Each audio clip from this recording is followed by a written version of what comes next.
Demasiado tiempo de abrazar a los que partieron me ha cansado.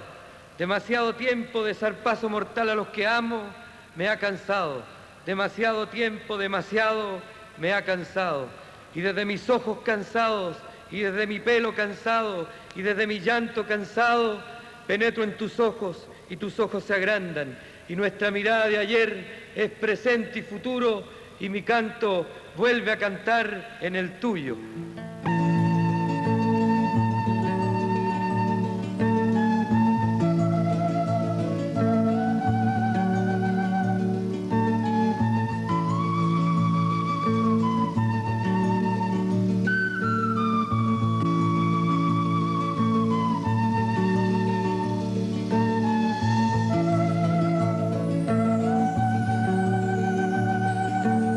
Aquí estas gaviotas tan lejos del mar, que hacen aquí entre piedras y rincón en este río marrón, que hacen aquí tan lejos del mar, que hacen aquí estos pequeños lejos del hogar, que hacen aquí entre piedras y dolor en este sucio balcón, que hacen aquí lejos del hogar,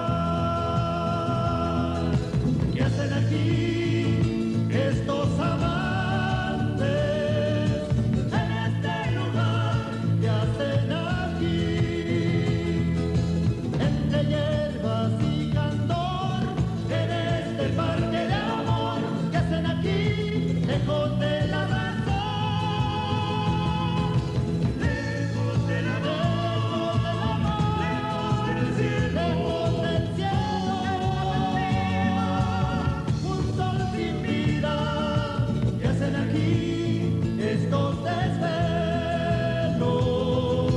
que hacen aquí sin un consuelo.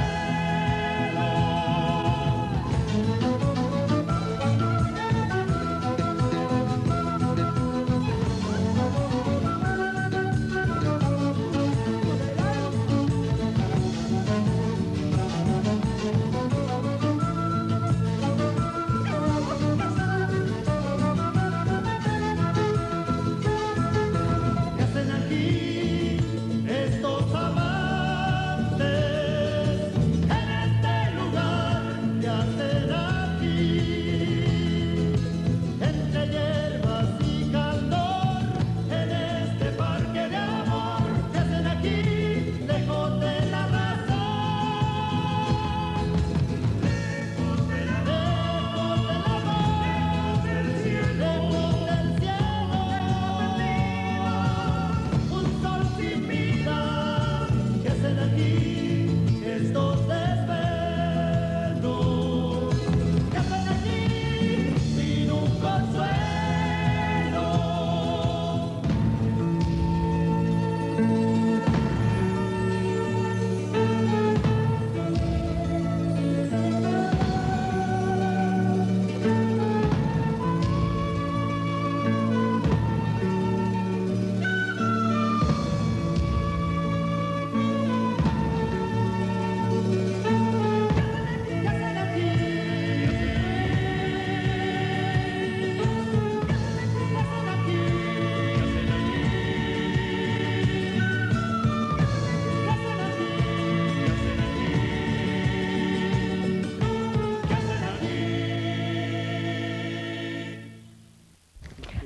This is one of your nephews. When I left home, my brother was just a kid.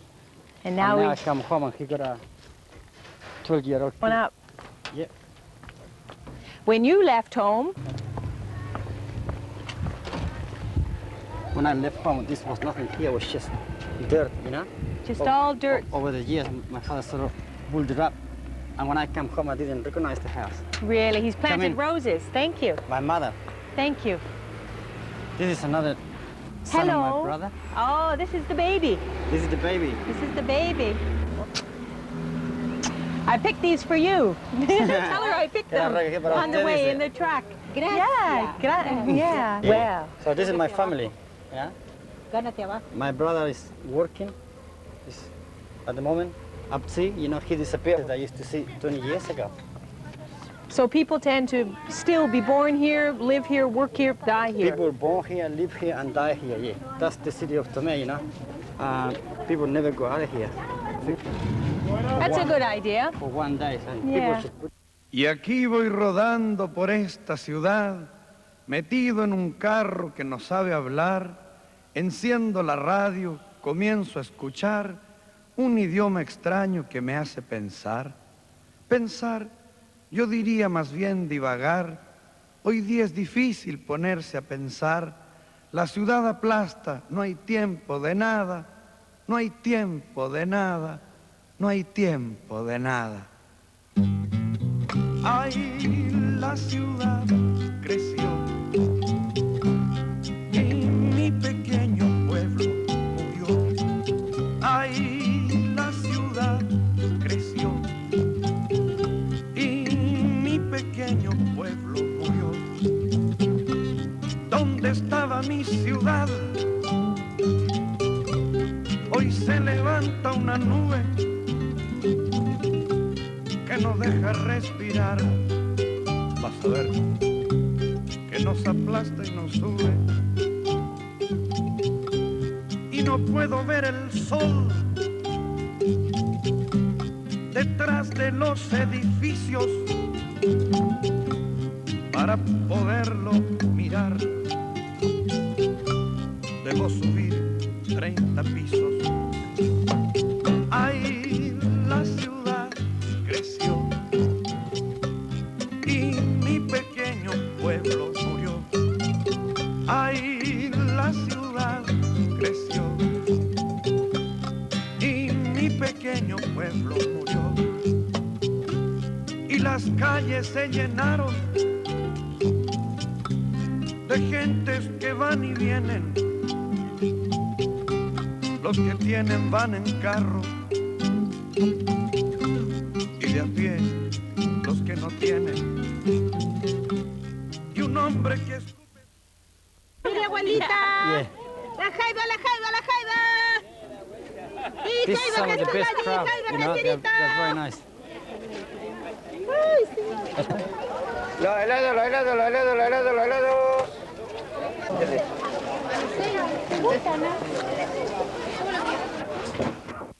Y sigo siendo chileno.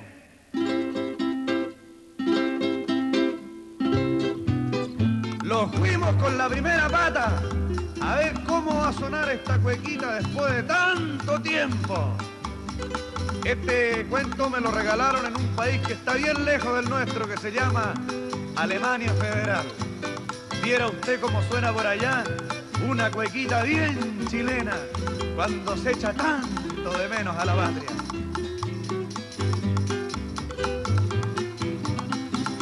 Yo canto esta cueca larga, con todito el sentimiento, con la pena de estar lejos, pero el corazón contento. Contento está el corazón, a pesar de los desvelos, rodando de tumbo en tumbo, y sigo siendo chileno. Chilenito sigo siendo, ¿quién me lo habrá de quitar? Aunque las noches sean largas, siempre tendrán que pasar, siempre tendrán que pasar. De eso yo estoy bien seguro.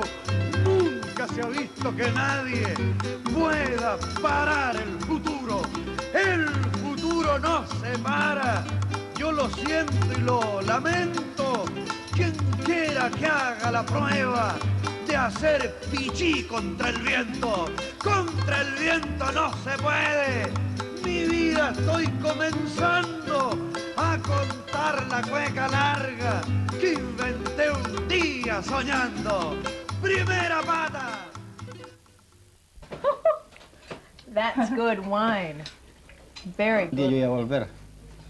¿O pensó que nunca iba a volver? Sí, lo pensé y lo tenía seguro, seguro que en mi corazón, porque cuando mi hijo cayó, yo aquí no me importaba vecino, no me importaba nada, porque yo pedía a grito, hincada de rodillas a Dios y a la Virgen que me lo entregaran vivo. que yo lo único que pedía era eso. Y yo vivo agradecida de Dios porque eso me lo dio. She said that she always knew I was going to come back because when I was in jail, she just prayed to God that I was going to come alive, you know. She didn't worry when, but as long as I was alive. Entonces yo a él le dije, con dolor de mi corazón, le dije, mijito, le dije, cuando usted salga de aquí, usted se me va a ir lejos de aquí de Chile. Porque en primer lugar le dije yo voy a dar gracias a Dios de que me lo van a entregar vivo. Yo le pedí a Dios de que él, cualquier castigo que tuviera, de que Dios lo protegiera, que pusiera sus manos sobre él y que no percutiera en su cuerpo nada. But she said that, you know, she went to see me at the concentration camp after 8 months, and I said to her that I would like to go out of the country, you know, and she said, yes, you can go out of the country if you get out of here, you know. She knew you had to leave. Yeah, and she said, you know, she keep praying. She really believes in God and in the church, and you know, and that's her way of asking for things, you know. So she asked God to protect me, and maybe it is God after all, because I'm still here. I think so. He was listening. Yeah. You know, it's funny because you see so many people dying around you, and only the lucky ones. Yeah. Escaped. Only the lucky ones sort of still alive, and I'm extremely lucky because I'm living in a country like New Zealand, which got plenty of everything, and I'm able to provide for my family in New Zealand, and also to provide for my family in Chile at the same time, which is really good, you know. Quería que se fuera y yo lo mandé para fuera del país contra de él. Lo mandé nomás. My father didn't want me to go away, you know, out of the country. Your father wanted you to stay in Chile. But if I stay here, I don't know what would have happened to me, you know. I'd probably be hanging around doing nothing, or because I was in a concentration camp, it would be very hard for me to find a job or to go back to school or university or anything like this. As soon as I got in jail, this house was a Marcus house, you know. Everybody know that someone from this house was a extremist or whatever they call it, you know, and was in jail. So it's very difficult, very difficult. Mi hijo andaba sufriendo por ahí, pero cuando ya, gracias a Dios, él me mandó a decir cómo estaba, también siempre seguía con eso hasta cuando él vino y le dije a él de que él tenía ese sentimiento conmigo porque yo exigí tanto que él saliera del país. Pero él me dijo que no, según él, she's very worried. She was worried because, you know, even if I got out of Chile, things wasn't very good after all. I lived 2 years in Argentina, and over there I was arrested about 6 or 7 times just because I was a political refugee. You know, just for 1 or 2 nights, but still worried. But I never say anything back home, you know, I just keep it to myself. And my mother, because mothers got the feeling, you know, they know when this kids are suffering. Mothers know. Yeah, she knew that I wasn't very well, and when I come home, she blamed herself that I was suffering somewhere in Argentina, because she said, yes, just go away and go to another country. But then I went to New Zealand, and she knew from then everything went up, you know, and everything went really good. Life was good. Yeah, yeah.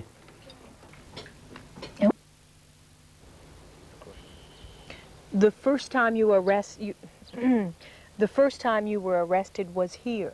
Yes, here, right here. And you were still in your school uniform. I'm still in school uniform. Tell me what happened. Well, the military coup was on the 11th of September in the morning, and so we come home, stay at home, and on the 12th, we knew that the military was arresting people all over the place.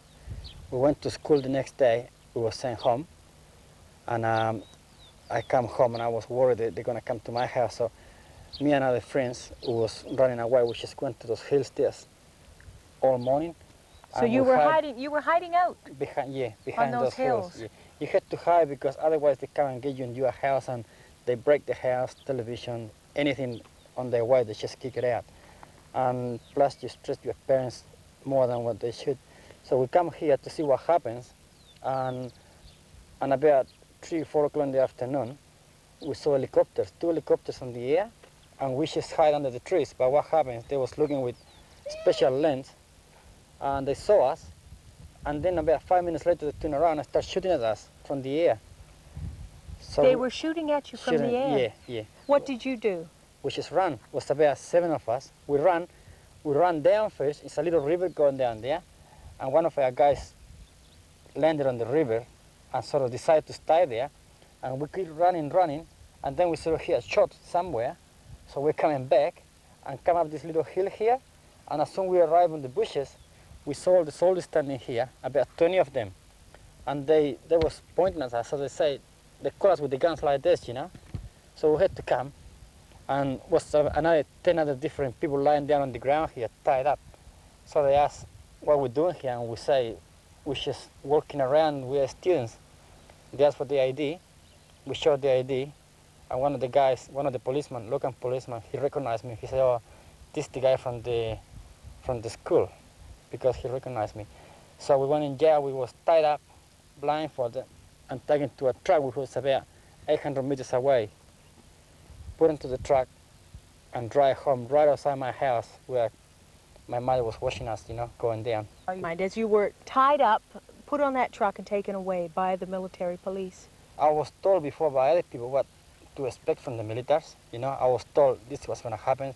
You're going to have a hiding. You're going to be tortured. You're going to see people shot in front of you. I couldn't believe it. Exactly what I felt. Yeah.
Over the years and put these little things just to show the appreciation, you know, because it was about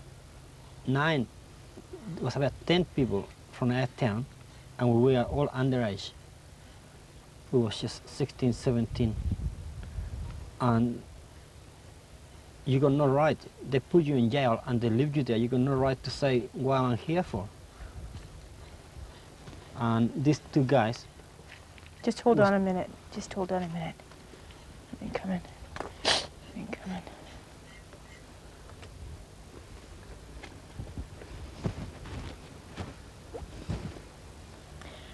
So you found two of your friends here, Fernando and Manuel. Fernando And Manuel. and Manuel. And these were boys you knew in the concentration camp. They was from my school. From your school, arrested the same time as you? Yeah, same time, torture at the same time, and the same age as me. And this is the first time since I left the concentration camp that I come near them. I never ever come to them. And just I remember 10 minutes ago, I remember the last few seconds I saw them.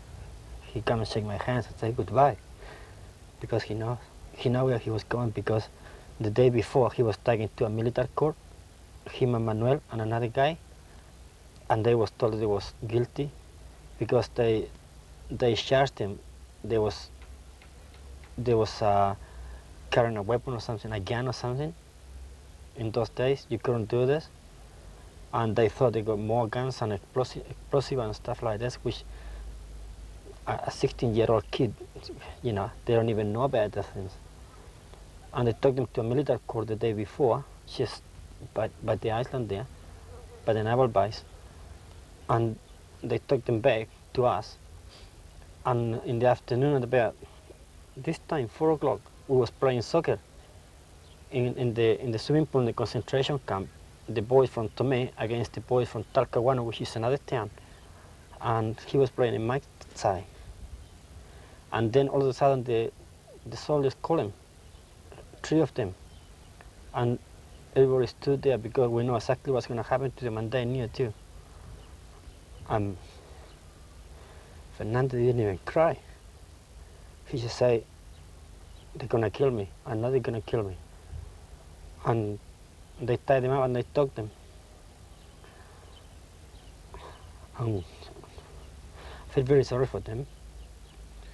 But at the same time, I was just hoping on my own that the same didn't happen to me, because when you're there, you just want those things don't happen to you, you know? You don't think about the people, you just think about yourself. I was in the same sort of trouble.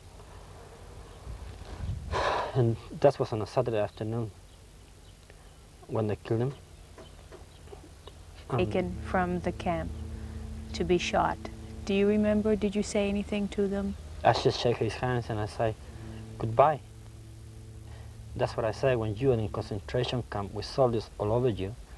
There's nothing more you can say. You just you lose all interest from anybody else but yourself. All your worries about yourself. I was the one who getting tortured every day, taking my nails off, putting electric shock in my body. So the last thing I had to do is to worry about someone else. It looks tough, but that's the way it is, you know. I was 17, very scared. And I always remember when Fernando said goodbye, especially to all of us because we were at the same school. And the next day he was shot, and his body was taken to his parents, and they wasn't allowed to see them. For about 12 years, he was where I was looking before, and after 12 years, they was allowed to put it with the family. This belonged to his family, but he's the only one here at the moment. And all these little things there is from people who know him and come and say nice things about him. What sorts of things? Read me something. Can you translate some of these things? Say, Fernando, thank you very much for knowing you. People treat him like a saint, yeah, here, like a symbol, you know.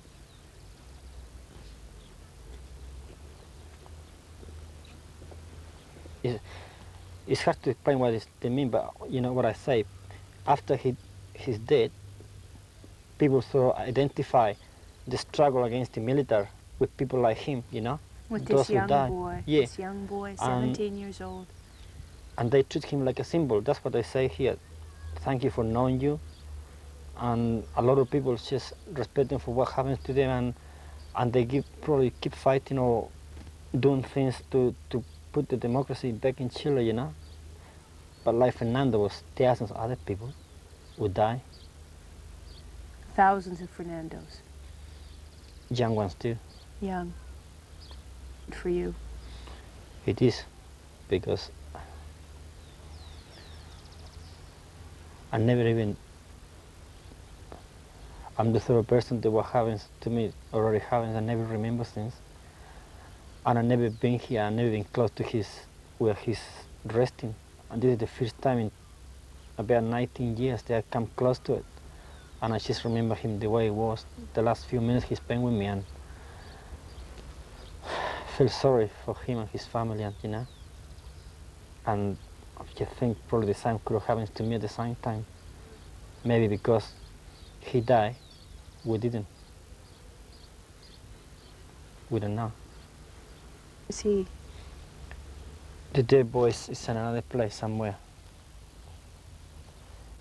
There's 6 of them all together here. 6 of them.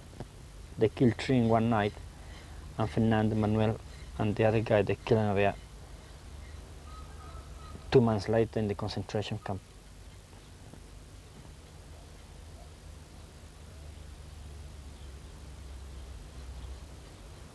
The man who looked after this place was telling me that all this is been done by people, not by the family. These candles nearly every day. Today, the first day is not candles, he said, but if you come back tomorrow after the elections, it's going to be full of candles around here. Maybe we'll come back. People do it, you know. He must have been so scared when he was saying goodbye. He wasn't worried at all. He wasn't worried. I mean, he thought of resigning was going to happen to him. He was just hoping that somebody's going to do something and nothing happened to them. But as soon as he got out of our sight, we never knew how they treat him, you know.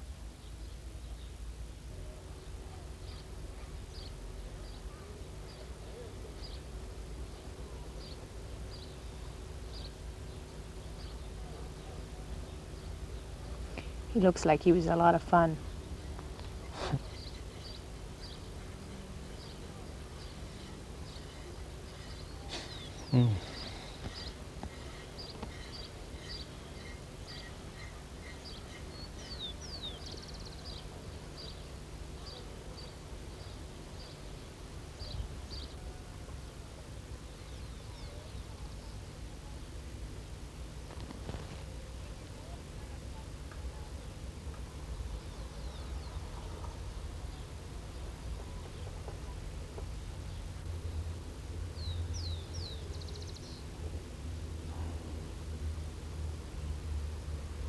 Do you ever wonder how it was allowed to happen? How could people let it happen? I don't know, it's just because the way the army act, you know, the army anywhere in the world, the only way they do is to be trying to kill. They don't do anything else, whether we like it or not. That's the only way they know. And when the army get the power, you can see it everywhere around the world. They just abuse people the way they want, you know. What people can do against the guns and the power, nothing. You know, it's, now people probably ask themselves how it happens, but at the time, people just accept what was happening, you know, was part of what was going on, of the revolution or the military coup and all this. You want to come here and see this, or is it very hard for you? I was wanted to come, but I never expect it's going to be like this. I thought it's going to be just like any other one, you know. You look around, they're all the same, but this is different. There's hundreds of people who come here and do things, you know. This is something very special. Yeah.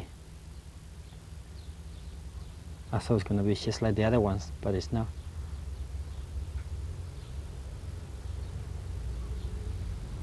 It's good that people still remember him, you know.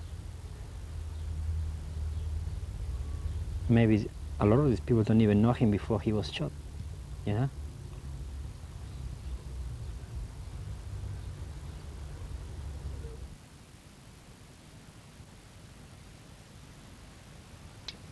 Demasiado tiempo de abrazar a los que partieron me ha cansado. Demasiado tiempo de zarpazo mortal a los que amo me ha cansado. Demasiado tiempo, demasiado me ha cansado. Y desde mis ojos cansados, y desde mi pelo cansado, y desde mi llanto cansado, penetro en tus ojos y tus ojos se agrandan. Y nuestra mirada de ayer es presente y futuro, y mi canto vuelve a cantar en el tuyo.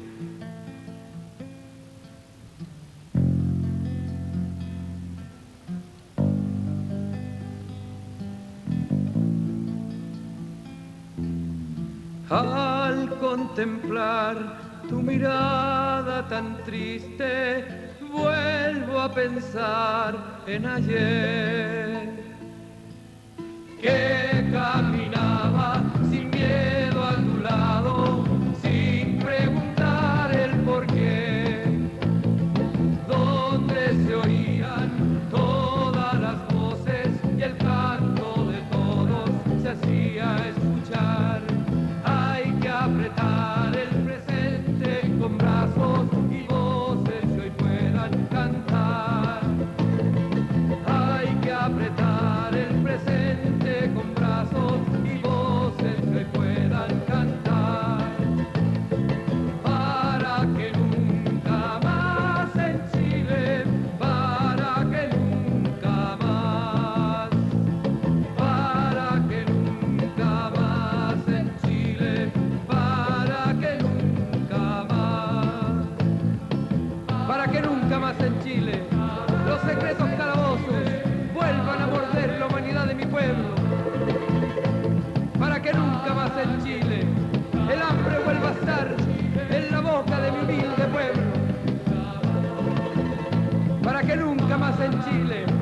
sangre hermana sea derramada y no deje florecer la libertad.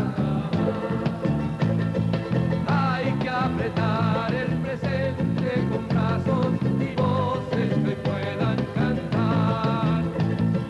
Hay que apretar el presente con brazos y voces que puedan cantar. Para que nunca más en Chile, para que nunca más, para que nunca más en Chile, para que nunca. Police station for 2 weeks. What happened to you there? Well, where we are here used to be the prison of Tomé in 1973. This is where we stay, but next to the prison used to be the police station, where all the questioning and torture used to take place. So they take us from one place to the other as many times as they want to. How many times were you taken back and forth? I can honestly say that because so many times I was unconscious when I was coming back. I didn't know if I was many times, sometimes 3 or 4 times in one night. Sometimes they didn't touch me for 2 days. They let me recover. What did they do to you? They hang you, they hit you like just like in a cowboy movies with punches all over the place. That was the beginning. They then tie you up to a chair, put electric shock in your private part, in your tongue, get your nails off, your feet, your hands, put your head inside a deep bucket of water full of excrement, urine, and everything, and keep hitting you all the time. And what was going through your mind as you were living through those days? What were you thinking? I was really scared because I didn't know what was going on, but they keep asking you questions which you don't even know, and the same question over and over again. What did they want to know from you? What were they trying to find out? They want to know if I knew where the guns was hiding, if the opposition got guns, where they were, who were the people who was guiding the opposition, and where they live. And if I didn't know, I couldn't tell them anything. Did you know any of those things? No, I didn't. I was just a student, a 17-year-old student. Is there one memory that haunts you from your time here? Yes, one of the things that I remember the most is one of the daytime when I was taken out for torture. It was about 11 o'clock in the morning. The jail used to be right here. We used to be tied up and blindfolded and soldiers all around you. And I walk from here to the police station, and the white building in the corner, that's my school, and the second room on the left used to be my classroom. And I could hear my classmate calling my name, George, George. And I cried because I know they was very worried about me, and I know some of my girlfriends and friends was crying the same because they know exactly what was going on. And I couldn't do nothing. I couldn't even wave at them because I was tied up at the back and on my feet, and I was blindfolded all over the place.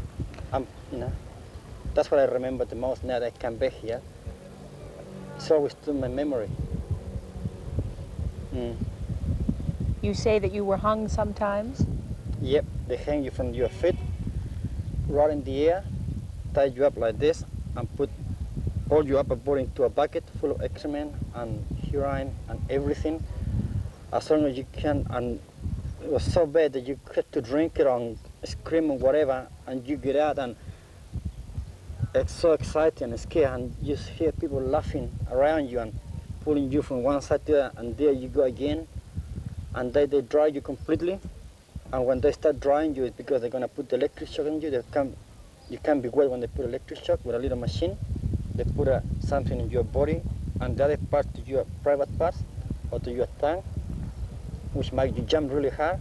What did that feel like, to get electric shock?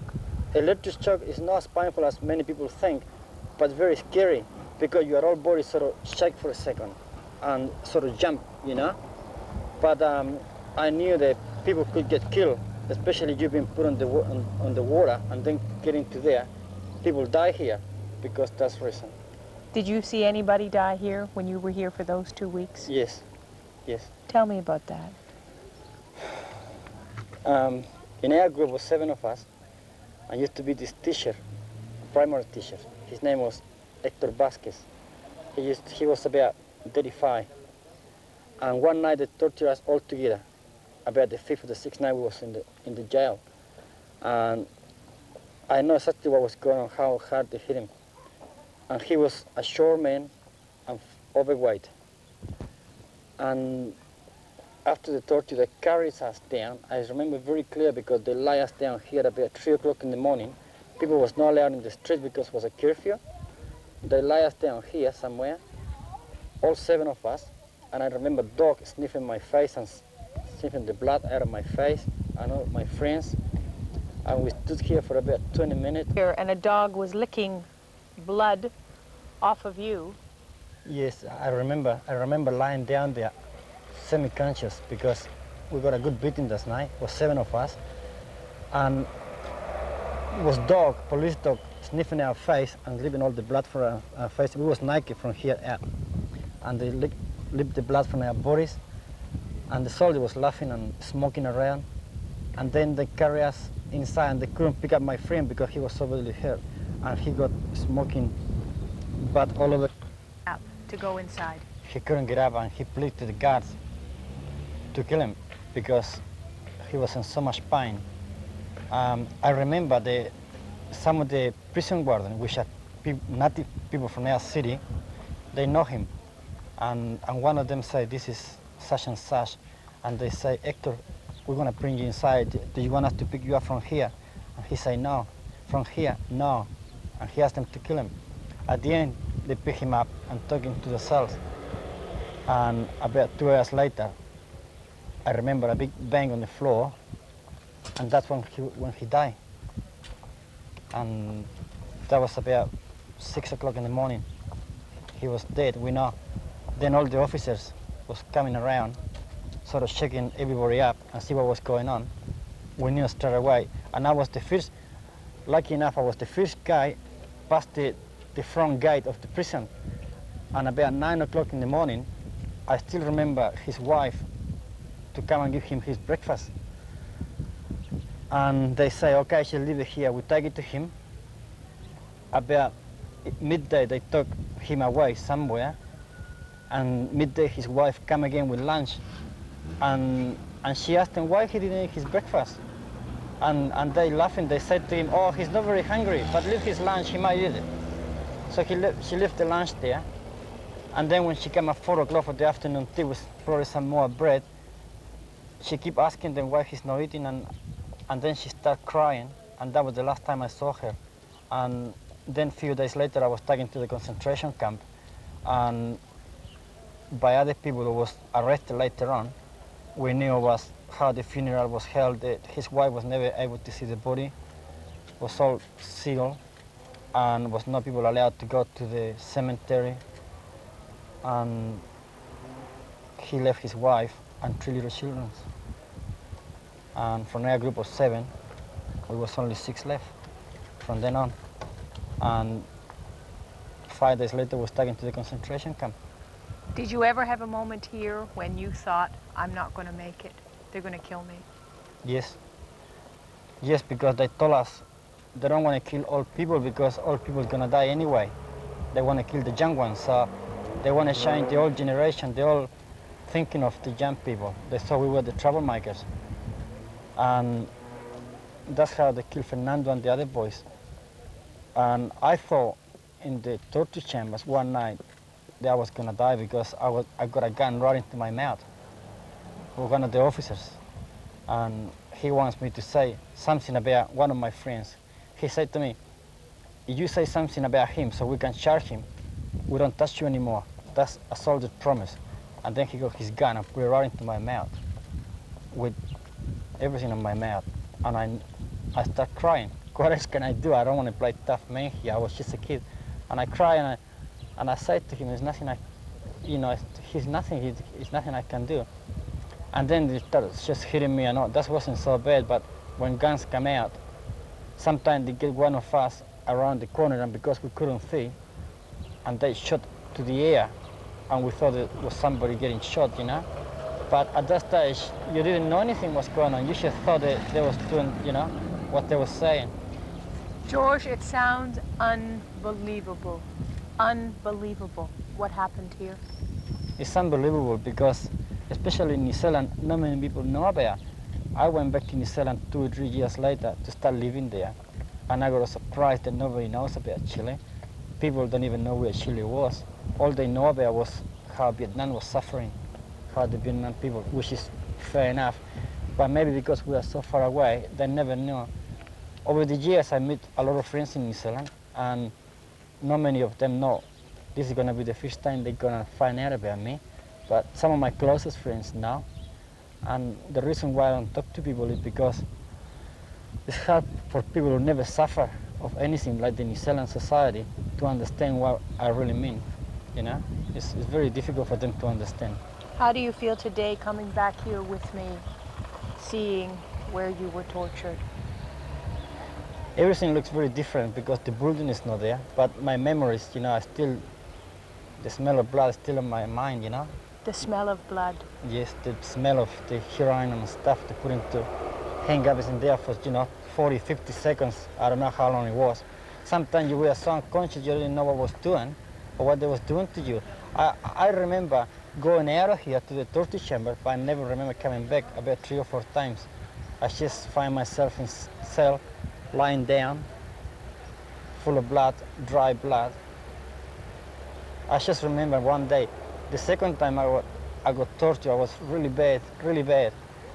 And I woke up in my cell, a concrete cell, lying down.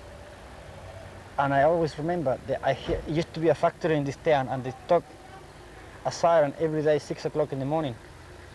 And I remember that I wake up, and as soon as I wake up, I couldn't move my body, and I feel my face so tight, and I don't know what, and I say, oh God, they got the skin out of my face. And I start crying, I couldn't move, and I say, how are they gonna get the skin out of my face? I thought they took because they used to get knife and all this, and I thought they got the skin out of my face all over. I couldn't move my face. And then I sort of tried to sit down. You couldn't move your arm because they hang you so bad that this thing, you couldn't move it.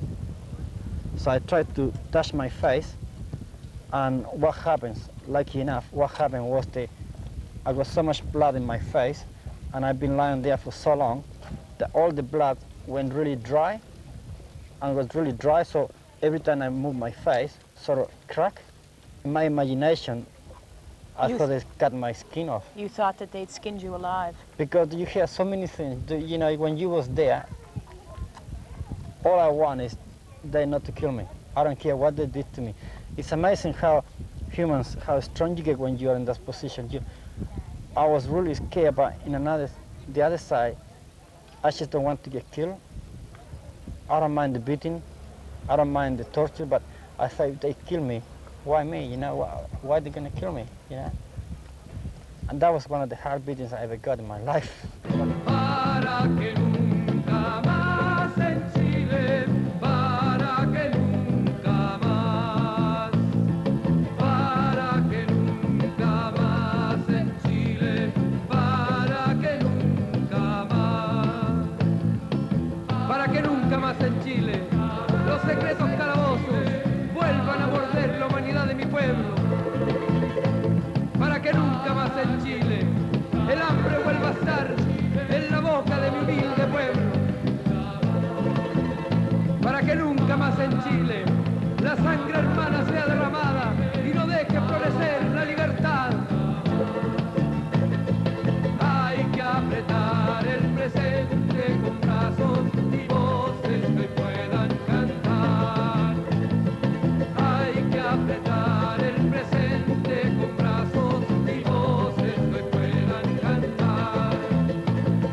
Para que nunca más en Chile, para que nunca más, para que nunca más en Chile, para que nunca más. It was like for you that year you were on the island. If you had to describe it, what would you say? Well, everything started with the torture here in Tomé. That was part of it. Then go to the island, which could be divided in two. One was the welcome, which if you want to call it welcome there, which was getting used to the routine every day, getting up early in the morning and jumping to an empty swimming pool and be there all day, and queuing up for 2 or 3 hours to go to the toilet if you want to go to the toilet, and then come back into the empty swimming pool. It was raining. We stood inside the gym where we sleep. And at the same time was people working up the hill, making the concentration camp where we eventually moved 2 or 3 months later. And then was another adjustment there to live on. We had to help in the kitchen, help cleaning the island, cleaning the camp, and try to survive. So you were actually forced to build your own concentration Yes, camp. yes, everybody was forced to work every day. How young were the people? Sorry. Did your family have any idea where you were when they took you to the island? No, my family didn't have any idea for about 2 or 3 weeks where I was. As far as my family was concerned, my mother was crying for a week because somebody from the hospital told them that I was dead. And all she did was cry and cry. She couldn't believe, but she couldn't do anything because she used to go to the police station every day, and they say, no, he's not dead. They don't know where he is, but he's somewhere. And 3 weeks later, they told her where I was. I was in the island, alive. Did your family ever come in that year to see you? Were they allowed to see you? No, I was there for just over a year, and after 6 months, we got the first visit, which one member of the family was allowed to go and see us. And I remember my father went there for 1 hour, and we talked, and I told him that was okay.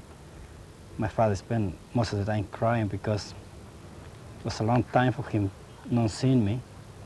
And I just tried to comfort him and tell him I was okay, asking for my brothers, my mother, and my other friends, which still hiding somewhere. But 6 months took for me to see my parents, my father. You were afraid to tell the authorities that you had other brothers, weren't you? Yes. What were you afraid of? Well, one of my brothers was in the Navy, and when I got to the island, he was there.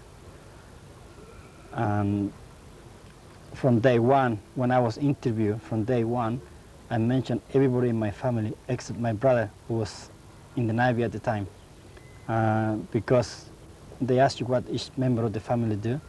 I could say he's in the Navy, and it was very likely that he will be arrested, expelled from the Navy, or he will suffer an accident. So many things happened at the time that you couldn't take any chances. So I just never mentioned him. What did you do for food on the island? What was the food like? Did you get enough to eat? For the first few weeks, wasn't enough food, but afterwards was quite a lot of food. Every now and then they let us go to the beach and pick up our own mussels and stuff to eat, which was really good for us, not for the food, but was a way out in a way. But to be honest, the food was reasonable, was quite good. Did the prisoners cook it? Yeah, we had to do our own cooking. How else did you fill in the hours? I mean, what was the daily... Hold it. Sorry, wait till this guy goes. We moved into the concentration camp as such. We were just prisoners. We had to get up in the morning. We got 5 or 10 minutes to clean our bed and get out of there. We wasn't allowed into the rooms until about 5:30 in the evening. So if anything you want, you had to get it out in the morning. But you wasn't allowed to carry much anyway. And then you go out and have breakfast and clean up, and then just do nothing until lunchtime, and then just wait for the evening to go into your own rooms, which we all look forward because we used to talk for half an hour or 1 hour before going to sleep. And that was almost every day, with the exception that every now and then the soldier will come and pick someone up and take it back to the mainland for questioning. That's happened very often as well. You all slept in the gymnasium. Tell me about that.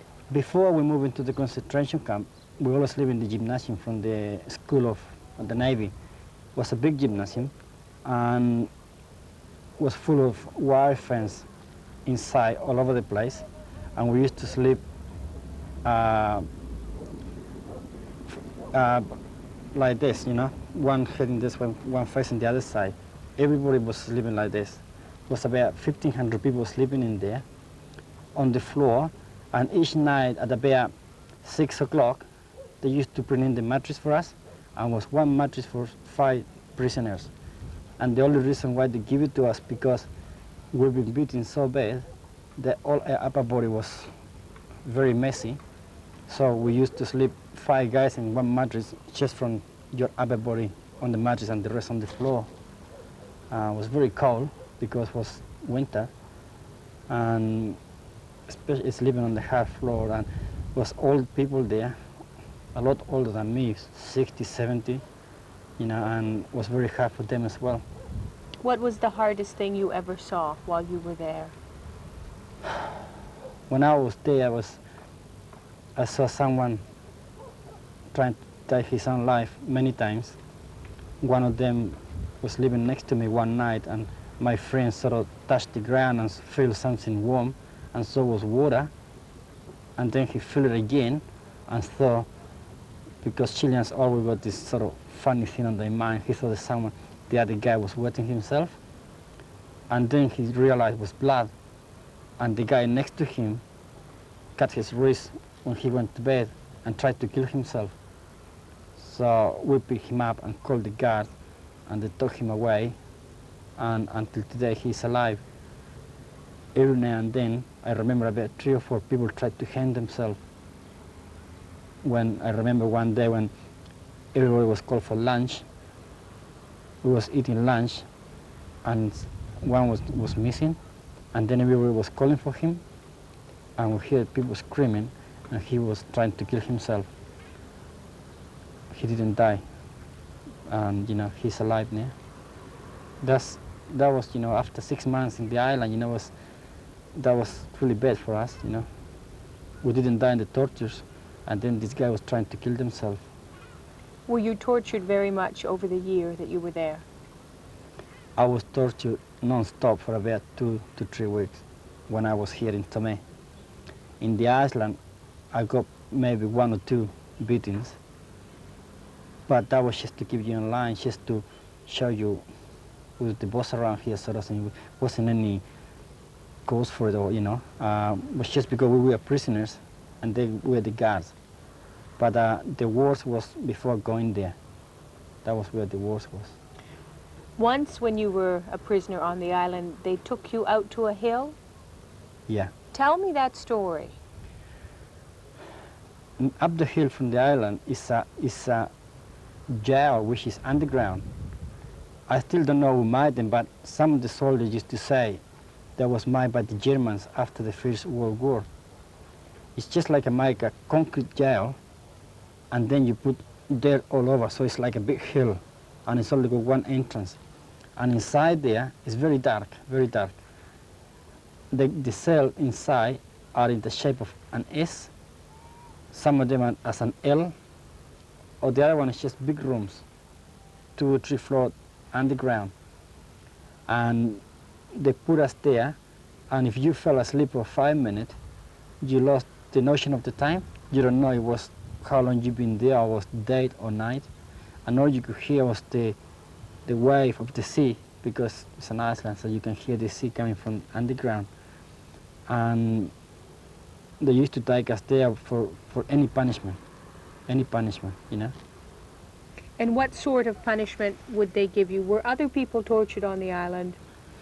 Just the normal beating, you know, hitting them, abused by the soldiers, hit with the machine guns, and you know.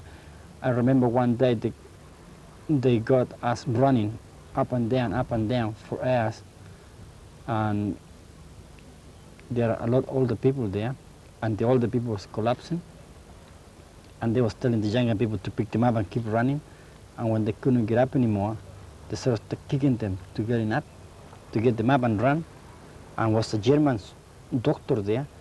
And he told them that some guys was dying, you know, epilepsy attacks, heart attacks, all sorts of things, and they didn't want to know about. And at the end, this German doctor sort of stood and helped those people. And I always remember the way he did was so impressive. The officers started looking at the shadows, saying, "What are we going to do with this guy?" And he was telling them, you know, what he think of them and all this. And he helped those old people. And this German doctor was taken to Germany about 2 months later. He knew his country was climbing him, so they couldn't touch him. But he was very good. Were there other people, sorry, I could be here forever, I Yeah. might never get out, Yeah. they might kill me?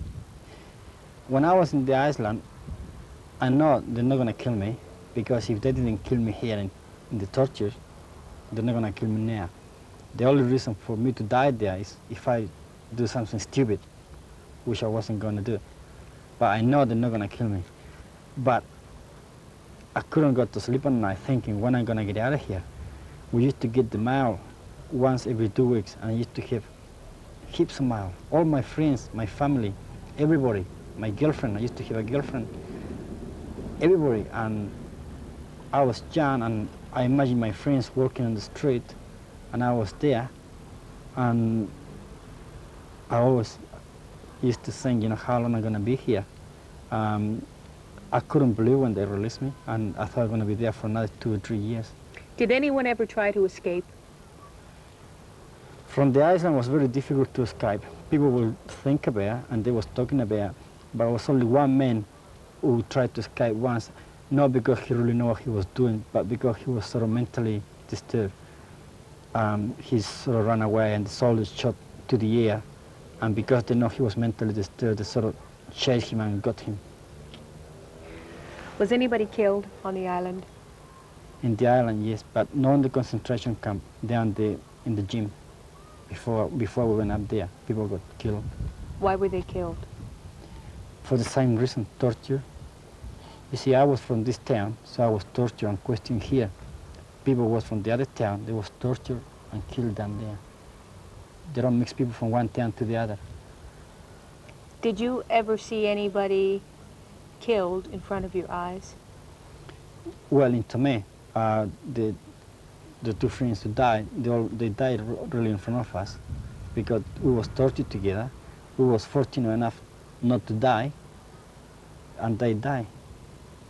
And one day we was getting tortured, and one of the boys was already dead on the floor, and they didn't tell us anything that he died, which is, for them, was just another item, you know. For so many of us, thought one more. The thing was that the officers and the big guns in the army told all the soldiers how bad we were. We want to kill them. We was prepared to get rid of them. And they put all these stupid things in their mind. And plus, because they are soldiers, they had to believe what the officers say. So they was really angry, you know. There was a lot of anger against us. And, you know, we pay for it. Women were particularly abused on the island. Yeah, in the island where I was only about 10 to 12 women. There wasn't any more because, was thousands of them in jail, but the only reason why was these 10 ladies there is because they was involved with some of the guys in the island. So every time they questioned them, they had to question them together. That's the only reason why they stayed there, but they never eat with us or sleep. They sleep on the other side of the island, and we only see them once a day, every day. You had a woman friend on the island. What happened to her? Yeah, well, I met her in there. I met her once in another camp before I was taken to the island. We stopped there for 3 days, and I met her in there and we talked. And then I saw her in the island once, and I went to talk to her and we talked. And then she disappeared for about 2 weeks, and then they bring her back. And she was very badly, she got bruises all over. And as soon as she got there, the first chance she got, she told us exactly what they done to her, and, you know, raping her was bad enough, but she said that soldiers put in Chile a special drink, which is a big bottle, and they put this bottle into her vagina a number of times, and they make her walk with it and laugh. And they humiliate her in a way that I saw her about a year and a half later in Argentina, and she's still suffering. And now I don't know where she is, but I think she's in Europe somewhere. But that was just one of thousands. They used to rape wives of prisoners, you know, daughters of old men, you know. They were the authorities, so they did anything they was able to do. You were there for one Christmas Eve, Yes. and you heard a song. Tell me what happened. Tell me how that affected you. When I was there, as I say, you know, it's hard for everybody who was there, but I was just worried about one person, that was me. It's funny how things happen, but you tend to just worry about yourself.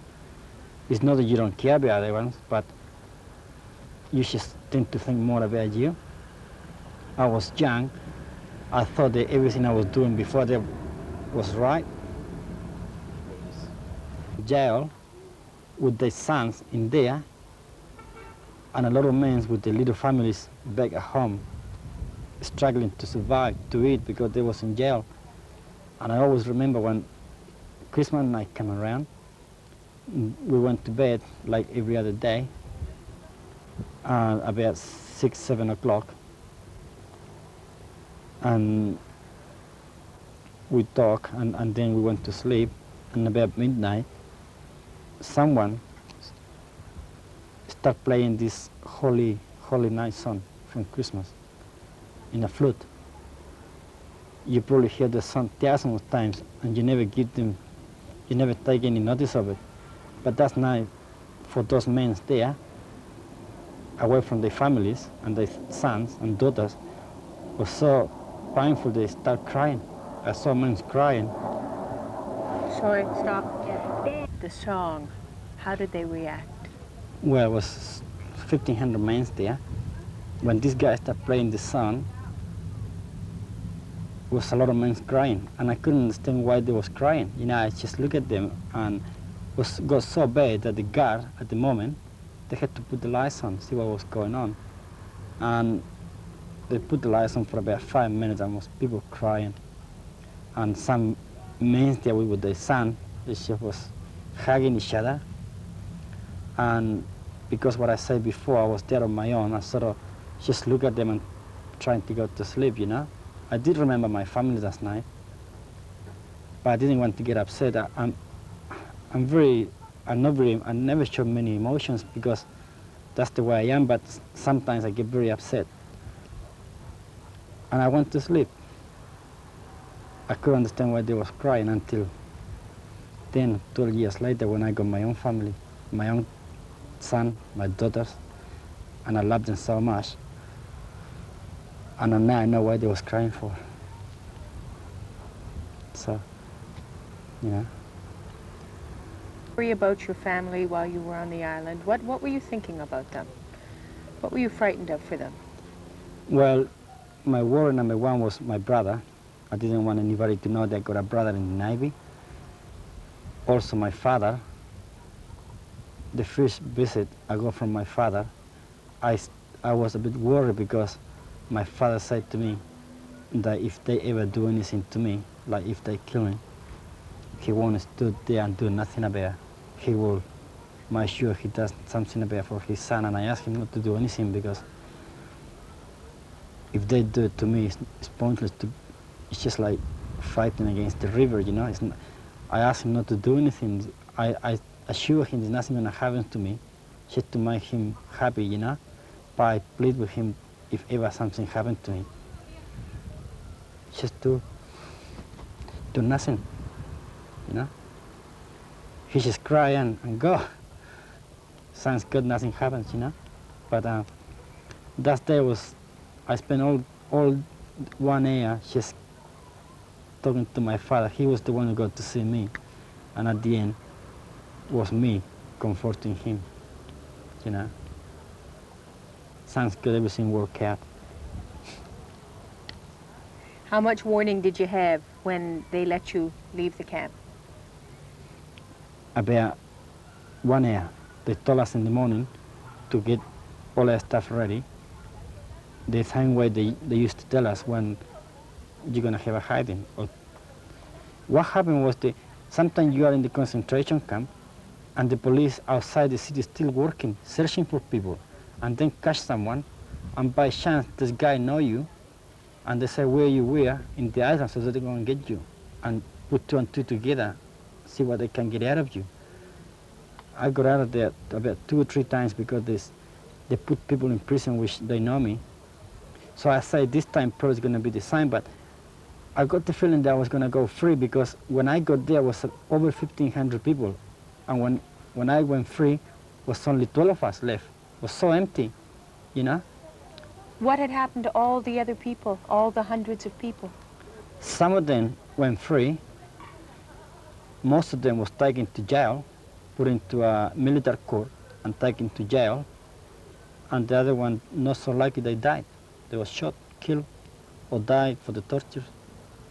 So when I left, it was only 12 of us.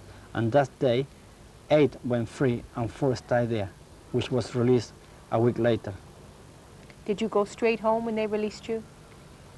Yeah. Paint me a picture. What did you look like as you walked out of the gate of that? When we got not close there, one of the men who went free, a few weeks before, he gave me a pair of trousers, and I was wearing them for about 2 or 3 weeks. Because it's an island, you don't have much water. We only was allowed to have a shower once a week, and then you had to go and wash your clothes with that water. So when they told us to go, put your stuff ready means dress, get your clothes and get your blanket and stuff because you're going to move to another jail. And then we were there, they said, no, you don't need any blanket or any mattress or anything, just take your own stuff, which was almost nothing. And they took us to the military base, and there was a high-ranked officer waiting for us. And then we got all blindfolded. We couldn't see anything. And I always remembered, I thought, oh no, again, here we go again.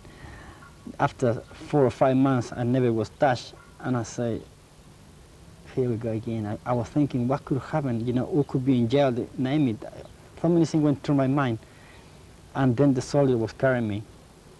He said to all of us, he said, don't worry, guys, you're going free.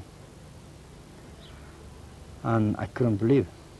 And then we stood there for about 2 hours, and then the same guy before coming, we got all our stuff out of our faces, and he told us we was lucky to be alive.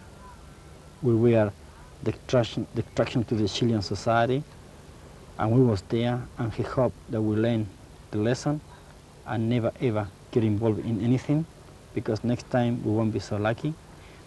And their truck was going to take us out of the military base and going to leave us there, and we had to go home.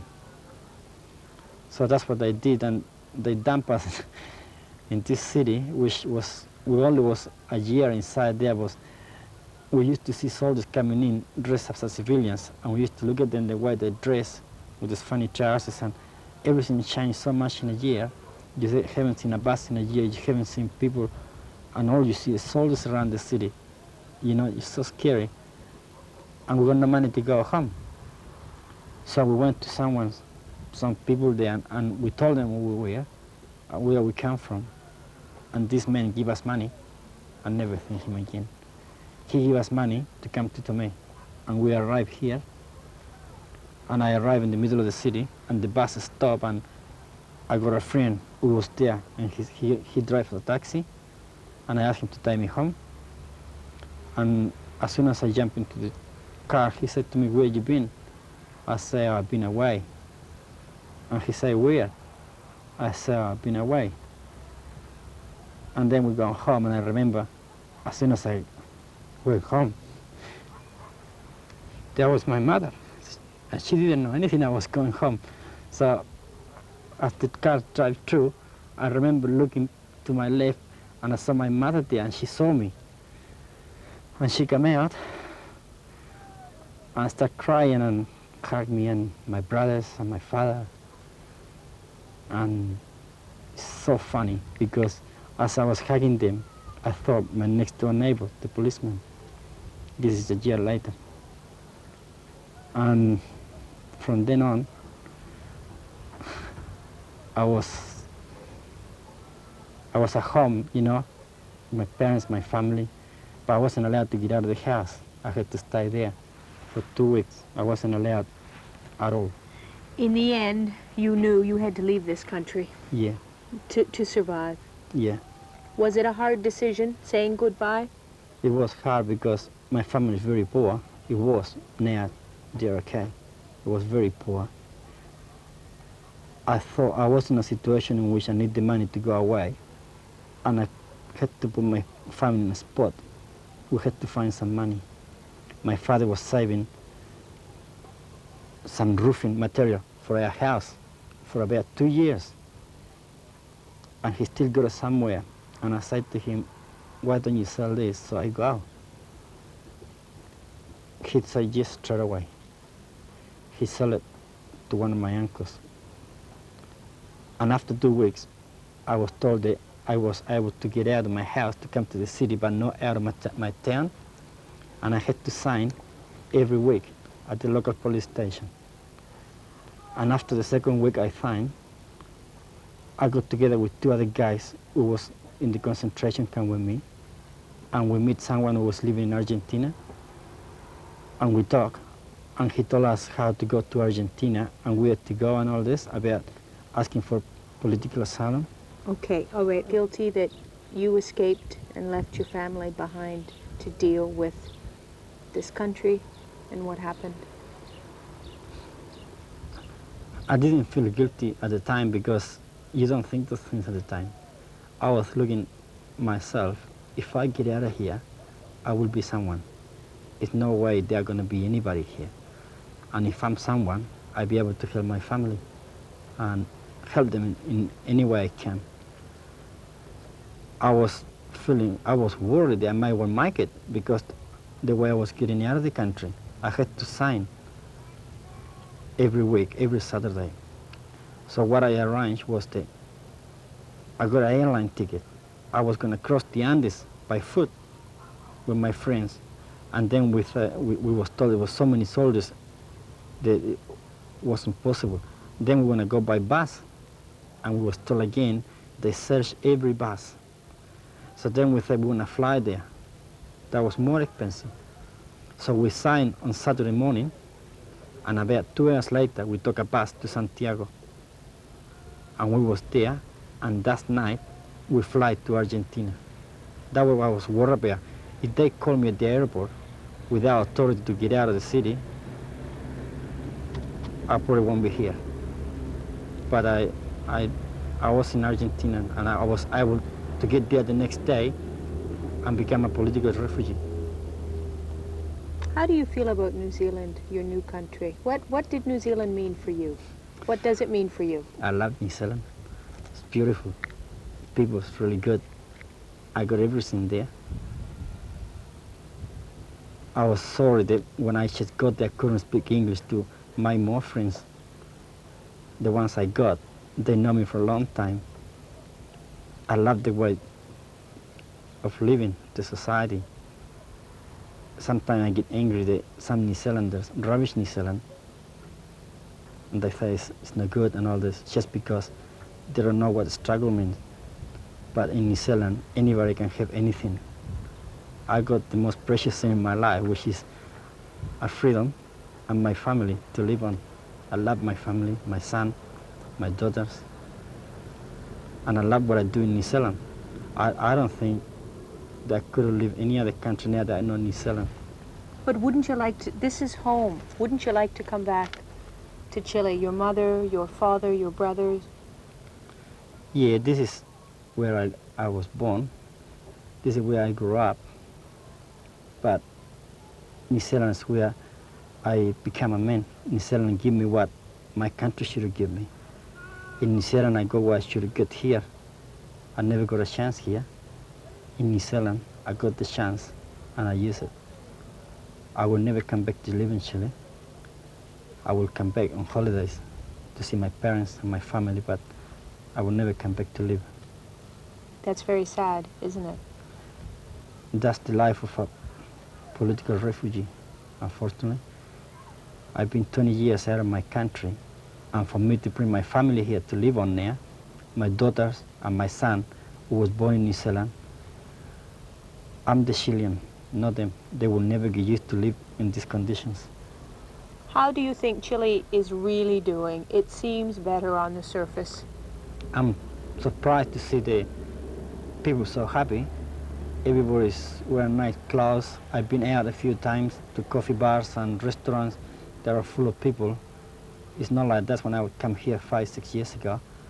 I talked to a lot of people, even my father. I think he's a very wise man, and he told me the things are getting better. It's more work, and the health is better, and everything is getting better. So I think now with the new president, the democracy is here, and probably in the next 5 to 10 years, Chile will be again a force in South America. Has this been a good visit home, a sad visit home? This is one of the best I have, because I'm gonna bring my parents with me to New Zealand on holidays. And They've never been out of the country, have they? they've never been out of here. They've never been on an airplane. My mother, they've never been in a plane. It's funny, but in New Zealand we take a lot of things for granted. My mother only jumped into a car 3 or 4 years ago, you know? It's hard to explain to New Zealand people what it's like living in a country like this where you really struggle, you know? My parents, it's been exploited all their life. They only have enough to feed us and to send us to school. But now I'm gonna take them to New Zealand on holidays and to Tahiti, and I think they're gonna really enjoy it, you know? It's important for you that you do this for them. It's important for me because I don't really know my parents. I was only 17 when I left them, and I never got a chance to live with them, to get the advice. Some of the boys don't even take care of. I wish I would have grown up with my parents to tell them what I was doing and where, get their advice and please them in a way in which kids please their parents. I never did this. Every time I come back to Chile, I had to know them, especially the first time I came home after 14 years. I had to know my mother and my father because I never knew them. But it's getting better every time, and now by taking them to New Zealand, we're going to spend almost 4 months together. It's going to be great. Thanks, George. All right.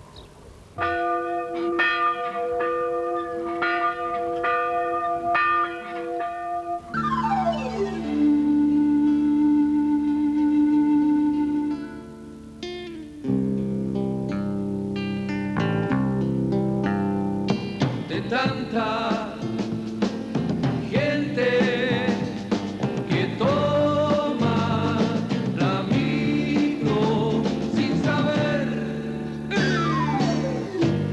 si mañana saldrá o no saldrá el sol, si un hermano o hermana se hundirá en el oscuro laberinto del terror para aprender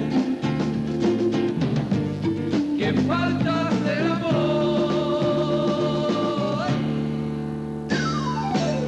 Tanta energía desatada sin producir la vida, tanta energía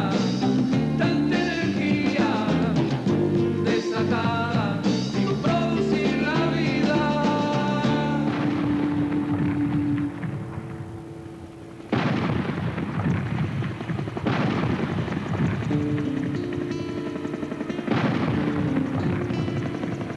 When you first heard your son had been arrested by police. ¿Qué fue lo primero que pensó usted cuando supo que a mí la policía me había arrestado? Bueno, ya sabía que tú te encontrabas por ahí por el Frutillar y la primera vez, y ya ahí toda la gente en la calle decían que tenían a unos detenidos, dije yo a lo mejor está ahí.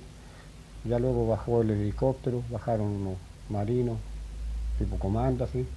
Y luego en una camioneta salieron varios, y ahí te reconocí yo a ti que venía en la camioneta arriba. The first time that I was arrested, he was in the house, and he said that people in the street was talking about the police arrest a few people up the hill. And then my father hit the helicopters and the militaries. And then a few minutes later, he saw the truck going by, and he recognized me when I was in the truck. And what went through his mind when he saw you? ¿Qué pensó usted cuando me vio en el camión? Bueno, dije yo, como sabía que no tenías nada de culpa, nada, pensé, dije yo, a todos los detenían esos días, los detenían y los interrogaban. Pensé, a lo mejor va a ser eso nomás. Y así fue, porque el otro día en la mañana los largaron temprano a ustedes. He saw, he saw that they going just arrest us and question, because they was doing that quite a lot. And he know in his mind that I never done anything wrong, so he was hoping that I should be released soon. And that's exactly what happened. We was released the very next day. But eventually you went to the concentration camp for a year. He went to see you there once. You told us the story yesterday. Ask him what it was like for him to go and see you there. La segunda vez que nos arrestaron y yo llegué a la isla, usted la primera vez que me fue a ver de visita después de unos meses que yo estaba preso, ¿qué es lo que pensó usted cuando me fue a ver? Por una hora. Bueno, dije, aquí está, me dijo, no era, en parte los rumores ya habían pasado. Y pensé que no los trataban más, que estaban simplemente detenidos, ¿no? Porque ustedes demostraban eso, y todos demostraban lo mismo a todos los familiares que iban de los otros detenidos que fueron cuando los fui a ver al estadio, un estadio que está dentro del apostadero. Habían alrededor de unos 150 detenidos. No demostraban que habían sido flagelados ni torturados, nada, porque los prepararon a los que estaban mejor también, pero eso no lo sabíamos nosotros. Pero el hecho de ver de verlos vivos ya era una gran alegría, ya una conformidad para uno de que no había pasar nada, y esperando de que no lo sabíamos nosotros claramente de que no tenían culpa de nada, luego iban a quedar libres. He said that the first time he went to see me at the concentration camp, he thought, well, this is my son, and in a way he was glad that I was still there, and I was looking fit. And he know that the ones there was about 150 of us that day, was the one who looked the best to impress our relations and the press. And he was happy that I was okay. And as he said, all the prisoners, we tried to show our relations that we wasn't in any trouble, that we wasn't struggling, so everybody comes home happy.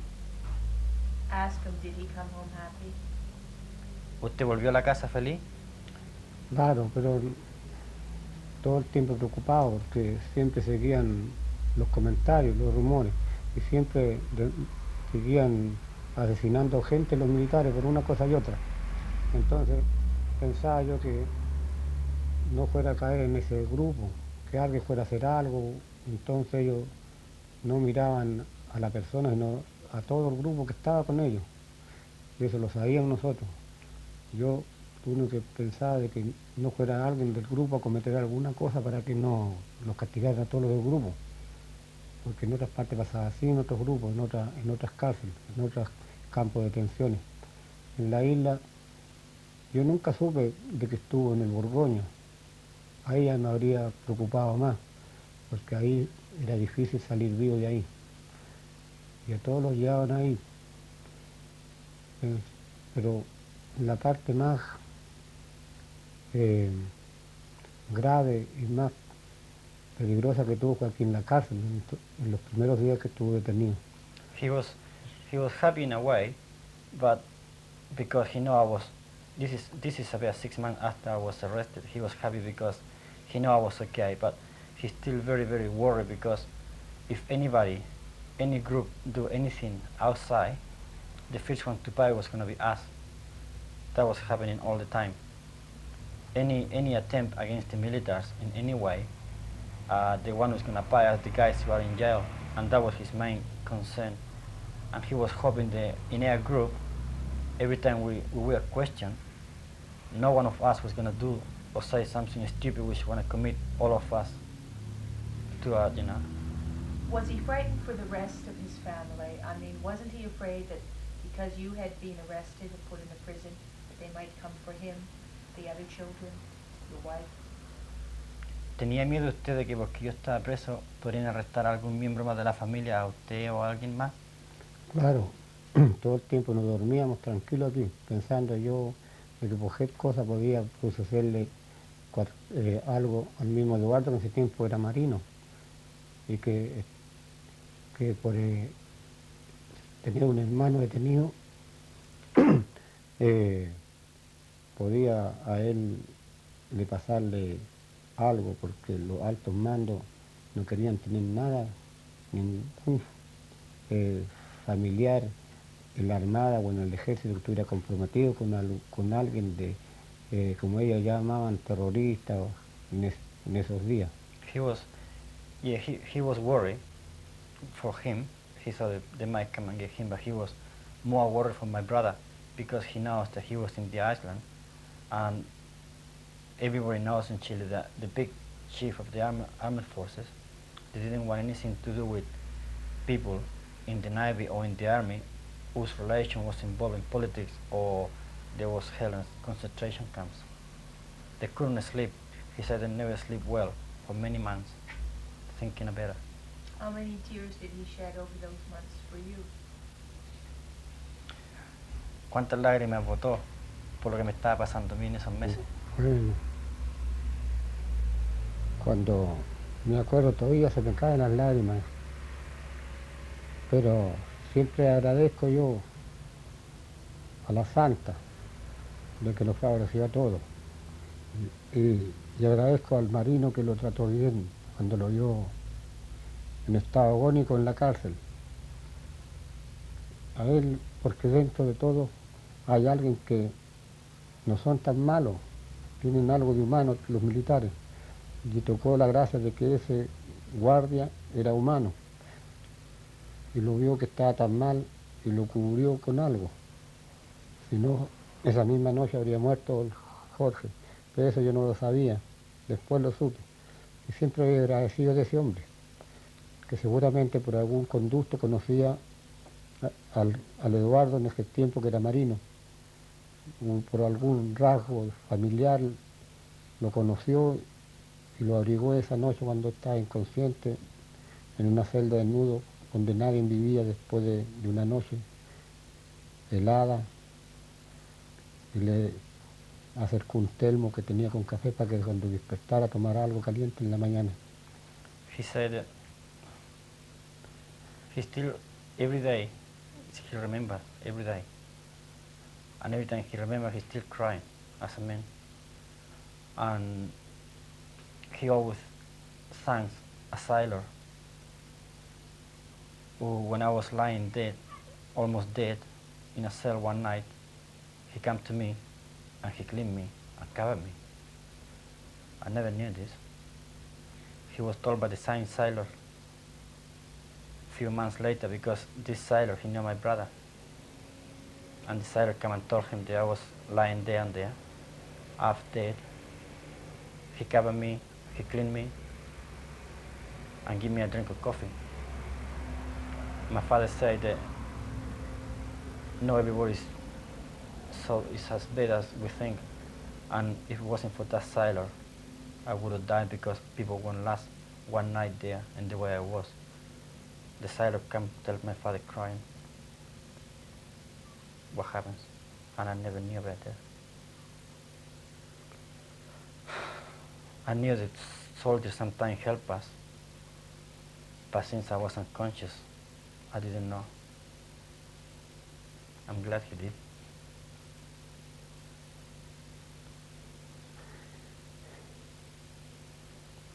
How difficult was it for your father when he realized you had to leave the country forever. Fue difícil para usted cuando tuvimos que darnos cuenta de que yo tenía que irme del país para siempre. Claro, pero tenía la esperanza de que era lo más correcto que podíamos hacer. Porque ya había pasado en otros casos donde personas que no se iban de la noche a la mañana por nombre u por error de nombre, iban a la casa de esos personas que han quedado libres después de ser detenidas y arrasaban con todos los militares, no dejando nada bueno, camas, hecho tira, todo, sillones, todos los tapices, viendo, buscando armas o alguna cosa. Y cuando querían comprometer a algún miembro de la familia, le ponían las armas. Eso lo sabíamos claro nosotros. He was happy in a way because he saw after I left a lot of people who went into prison and then was released. They was never left alone. For any little thing, the soldiers come to people's houses and rip off chairs, television, bed, break everything on their way, searching for anything.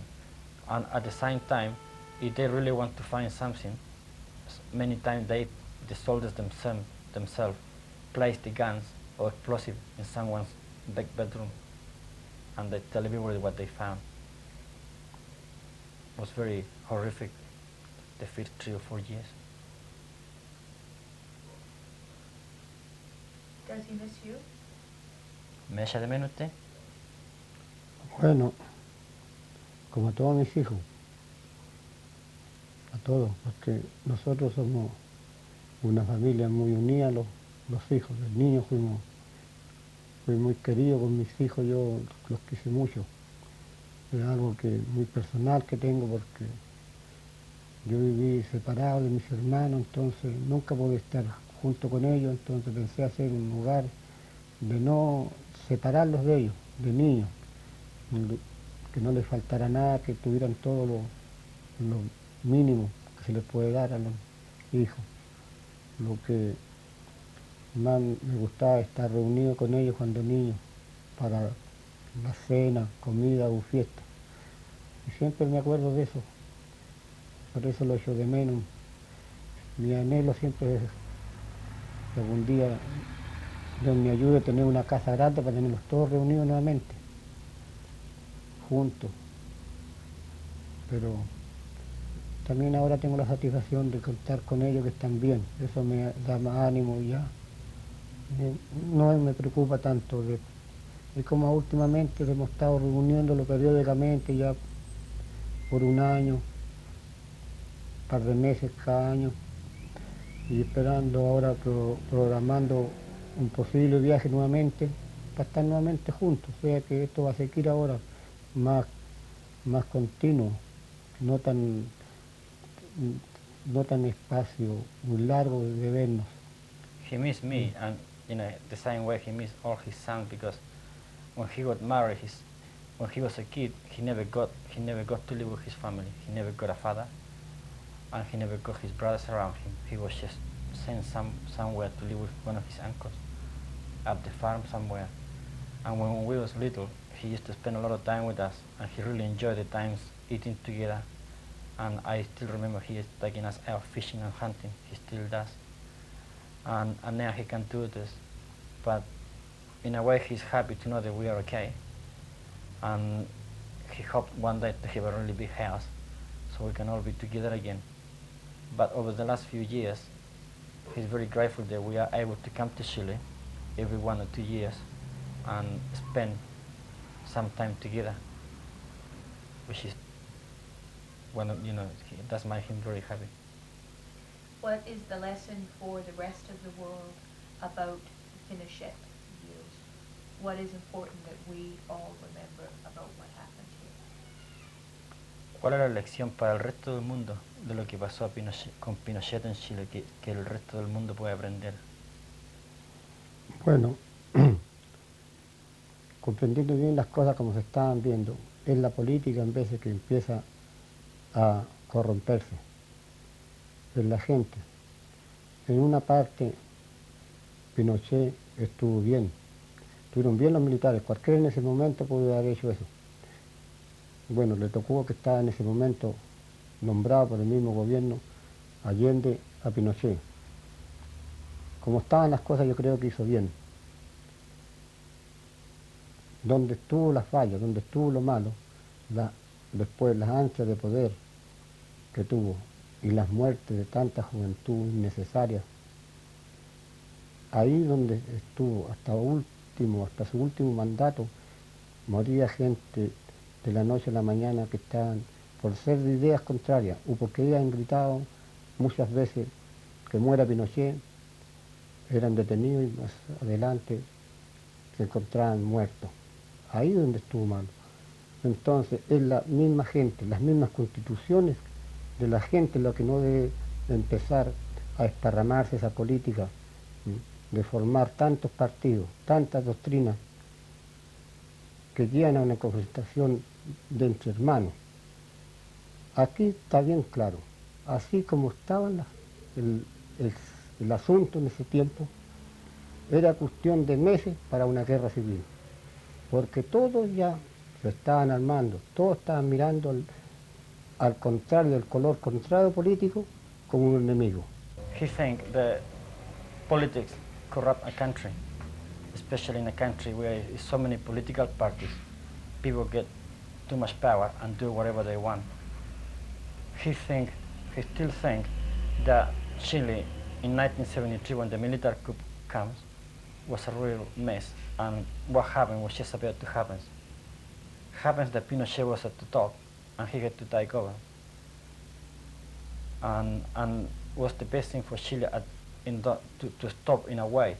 But what happens days after, never Chilean people believed that there's going to be so much killing of young men, that Pinochet going to want so much power and keep killing people for any little thing and torture. People never believed us. The more he did, the more he won, and he wanted to stay there forever. He believed that without politics, the way it was here, we could have lived just like brothers. And just before Pinochet came around, everybody knows that with so many political groups getting ready for what was going to be a civil war, just like Nicaragua or something like this. And probably in a way, no matter what happened to us, but probably in a way was good what happens. But it's a shame that thousands and thousands of innocent people had to be killed just to make sure that people learn what Pinochet was trying to do.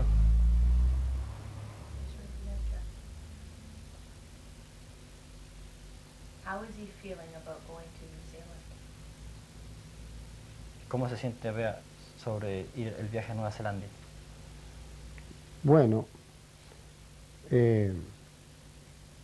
preocupado por el viaje, porque voy a dejar acá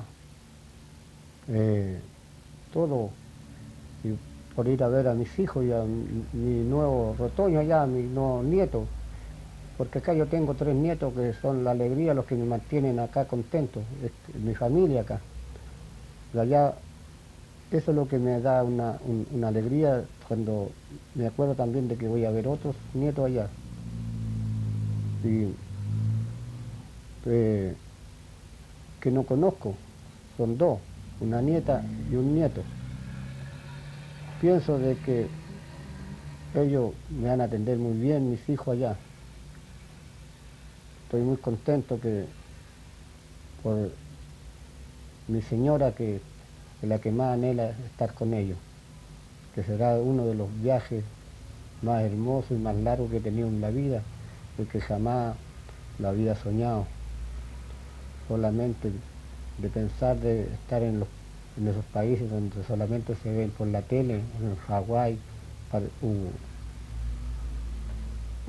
Tahití, Isla Pascua, que nunca pensé, nunca me pasó por la mente eso, que podía estar conociendo cómo son por intermedio de películas, y ahora que se me va a hacer una realidad, quiero disfrutar lo mejor que pueda para cuando vuelva acá a tener algo que contar y cuando recuerde estas cosas hermosas, me sienta más feliz, porque de los recuerdos buenos que vive uno. He's happy. He's a bit worried about the trip because he's never done anything like this before. He lives here in this house with 3 grandsons who he say are his life at the moment. And he's gonna leave them behind, but he's happy at the time because he's gonna meet some new grandsons and granddaughters in New Zealand which he never met before. He's very excited about the idea of going to New Zealand. Such a beautiful country that he never ever dreamed of ever travel there. Country there in Chile, people only see them in television or the movies. He's never fly before. He's happy for my mother that she's gonna meet the rest of the family. And this trip is once in a lifetime. Not many people got the chance to do. And they're going to New Zealand and they're gonna come back to Chile and tell everybody how beautiful it is. Muchas gracias. What happens because I suffer and that was bad enough. And for me telling them, one wasn't gonna make any better. And I know they're gonna suffer again what I went through. And what he just told me about this sailor, I never know about it, and I never knew that my father know the state I was. And I feel sorry for him there because I imagine how him and my mother would feel when the sailor was telling them. I was unconscious, so I couldn't recognize him. But was one of, probably no matter how good or bad we are, people say it's always someone up there looking at you to protect you in any way. And I got my own way of doing things. And we all get good moments in life, lucky break what they call it. Probably that was mine. This guy was there. He looked after me for one night, risking his life, because if he get called, he would have ended up there with me. And maybe thanks to him, I'm alive. But I never knew about this.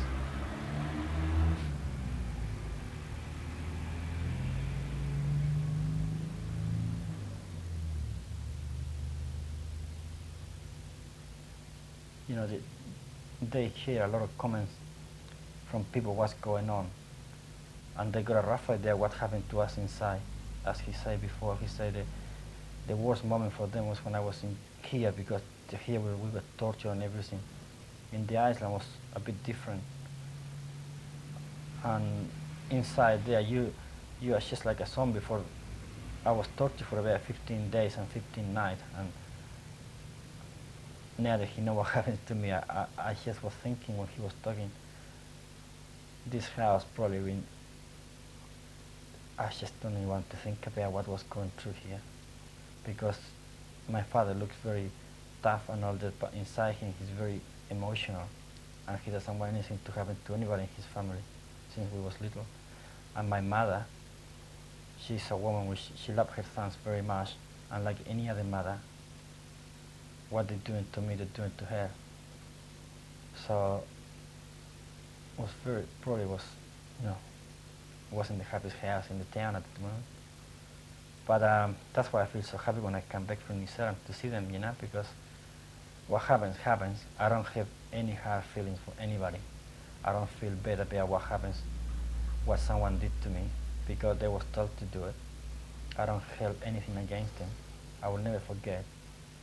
But I just hope that no one ever, not just in my country, but any other country, ever had to go through what I went through. It's not a very nice experience. René. Just wait a minute. That's okay. Lila. Initially, you were told that your son was dead. En un principio, cuando yo recién caí preso, a usted le dijeron que yo había muerto. Sí, así fue. Me dijeron que mi hijo había muerto, pero yo confiaba en el que estaba arriba. Yo no, mi corazón sufría mucho, pero siempre me apoyé en el que está arriba, como le digo. Yes, she was told that I was dead, but she always wait for God to come to her help. She always pray and hope that God keep me alive. And when she heard that you were alive, what was that like for her? Y cuando escuchó que yo estaba vivo, ¿qué es lo que pensó usted? Daba gracias a Dios porque Él me había escuchado lo que yo pedí. She thanks God because He heard what she was asking for. You went to visit him just once in the camp. What was it like for you? How did he look and what were you thinking? Probably not saying to him, but what were you thinking when you saw your child there? Usted me fue a ver una vez al campo de prisioneros. ¿Qué es lo que pensó cuando me vio, aunque no me lo haya dicho a mí? ¿Qué es lo que pensó cuando me vio y qué pensaba? Pensé de que era feliz con ver a mi hijo ahí, pero no tan feliz al todo, porque cuando yo llegué ahí a verlo, los veí tantos ahí trabajando con palas, con asadones, con todas esas cosas, y mi marido me decía, entre eso está mi hijo", y yo miraba y él levantó la cabeza un poco y me vio, y a donde él levantó la cabeza yo lo reconocí, porque ahí nadie podía levantar la cabeza. Dije yo, ahí está mi hijo. Porque nosotros también teníamos temor de hablar o hacer algún movimiento, alguna cosa, porque andábamos demorizados en ese tiempo. She was happy in a way. When they arrived at the concentration camp, they got all of us doing hard work by the back. And she said that my father told her, amongst all those prisoners, that her son is there somewhere. But because we wasn't allowed to move or anything, and all of a sudden I left my head up, and she recognized me, and she said, "That's my son there." What were her worst fears for you that year that you were over there? ¿Qué es lo que más malo pensaba usted que me podía pasar a mí cuando yo estaba preso ese año? Pensaba en realidad, no lo puedo negar, de que así como mataban a tantos, que a mi hijo también le podría tocar eso, porque en primer lugar, cuando él cayó preso acá, en Tomé, y entraron a un profesor preso ahí, lo entraron en la tarde y al otro día dijeron que estaba muerto. Entonces yo ahí como que anduve bajando un poco mi moral de que algo así le podía suceder a mi hijo. Pero yo, como le digo, le revuelvo a repetir de que yo fue todo mi apoyo en Dios. Yo no esperaba ahora, no esperaba nada para hincarme y pedir a Dios. Her worst fear was that I could get killed because there was so many people getting killed. When I was in jail here in Tomé, the teacher in my group, he was killed in the torture chambers basket. And she sometimes on her own mind she was thinking that maybe I was going to be one of those guys going to get killed. But she never gave up, and for her wasn't day or night in which she didn't get on her knees and pray to God. And the day you walked up to this front door and you saw your child again, what was the moment like? What went through your mind? ¿Qué pensó cuando yo salí libre y llegué sin aviso aquí a la casa, solo, un día domingo? Esa volvió toda mi alegría a mi corazón, a mi hogar. Volví otra vez como se dice, a revivir, porque era eso lo que a mí me faltaba, mi hijo a mi lado y con vida. Entonces yo volví a mi trabajo con entusiasmo, con fe y felicidad a trabajar, porque yo en mi trabajo,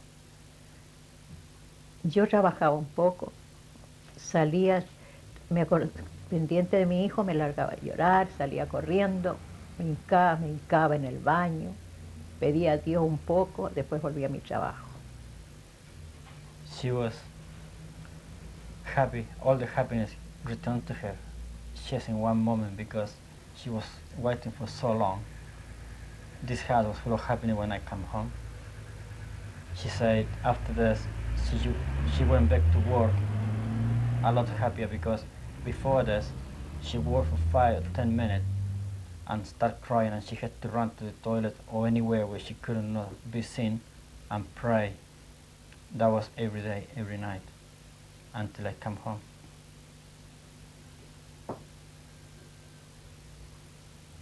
There are still many people missing in this country. How many people does she know that are still missing? How many people did she know who were killed? How many people tortured? And she's just one woman living in Tomei. Hay harta gente en este país que desapareció, harta gente que fue muerta, harta gente que fue torturada. Usted debe conocer a mucha gente que desapareció, que fue muerta o que fue torturada. Y usted es solamente una persona en este pueblo.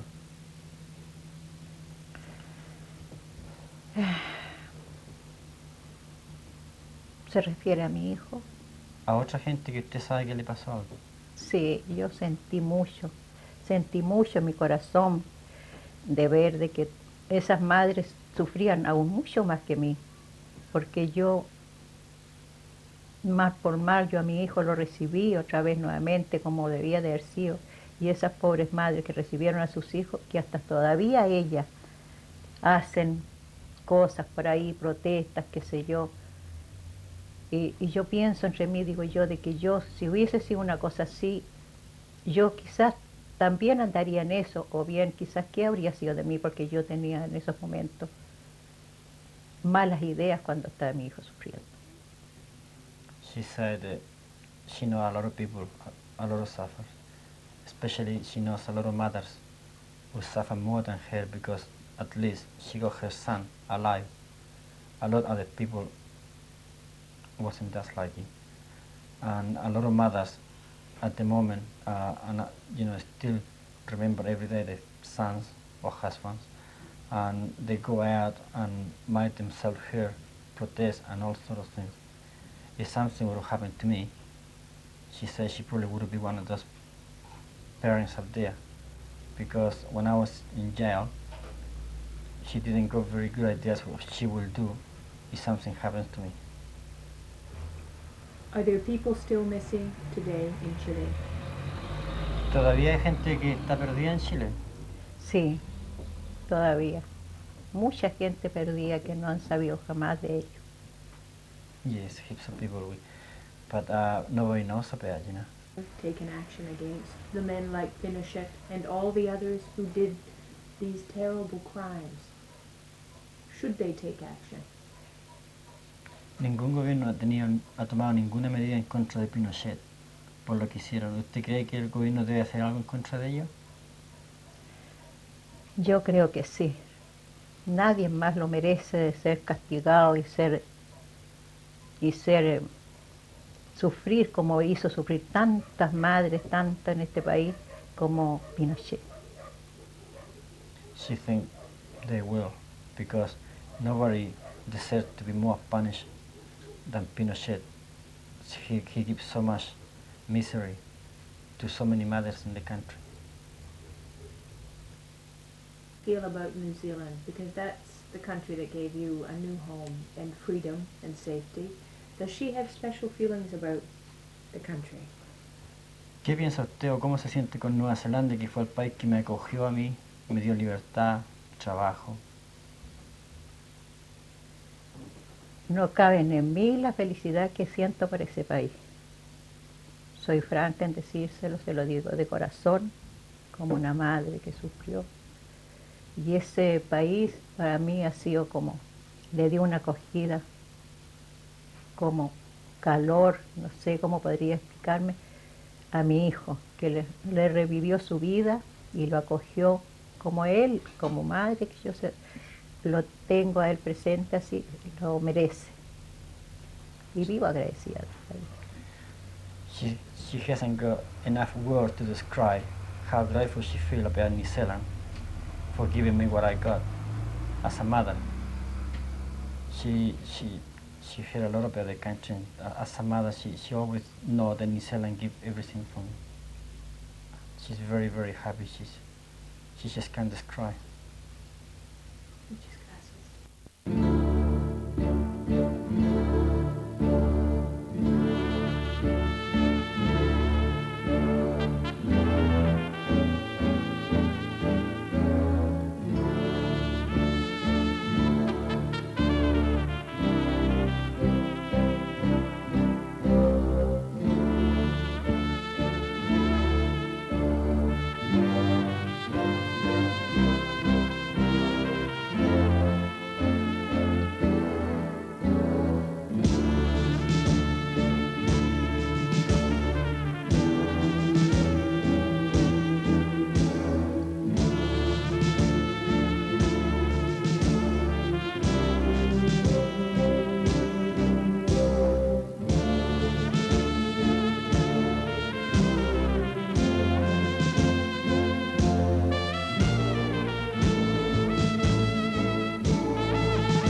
recording now. Ask your brother to tell me what happened when he saw you at the concentration camp. ¿Qué pensaste tú cuando me viste llegar a la isla Quiriquina y tú estabas de guardia ahí? Bueno, yo al principio no sabía qué es lo que pasaba y no tenía idea de que mi hermano tampoco lo llevaban para allá. Yo no tenía idea, no sabía nada. Solamente cuando de repente,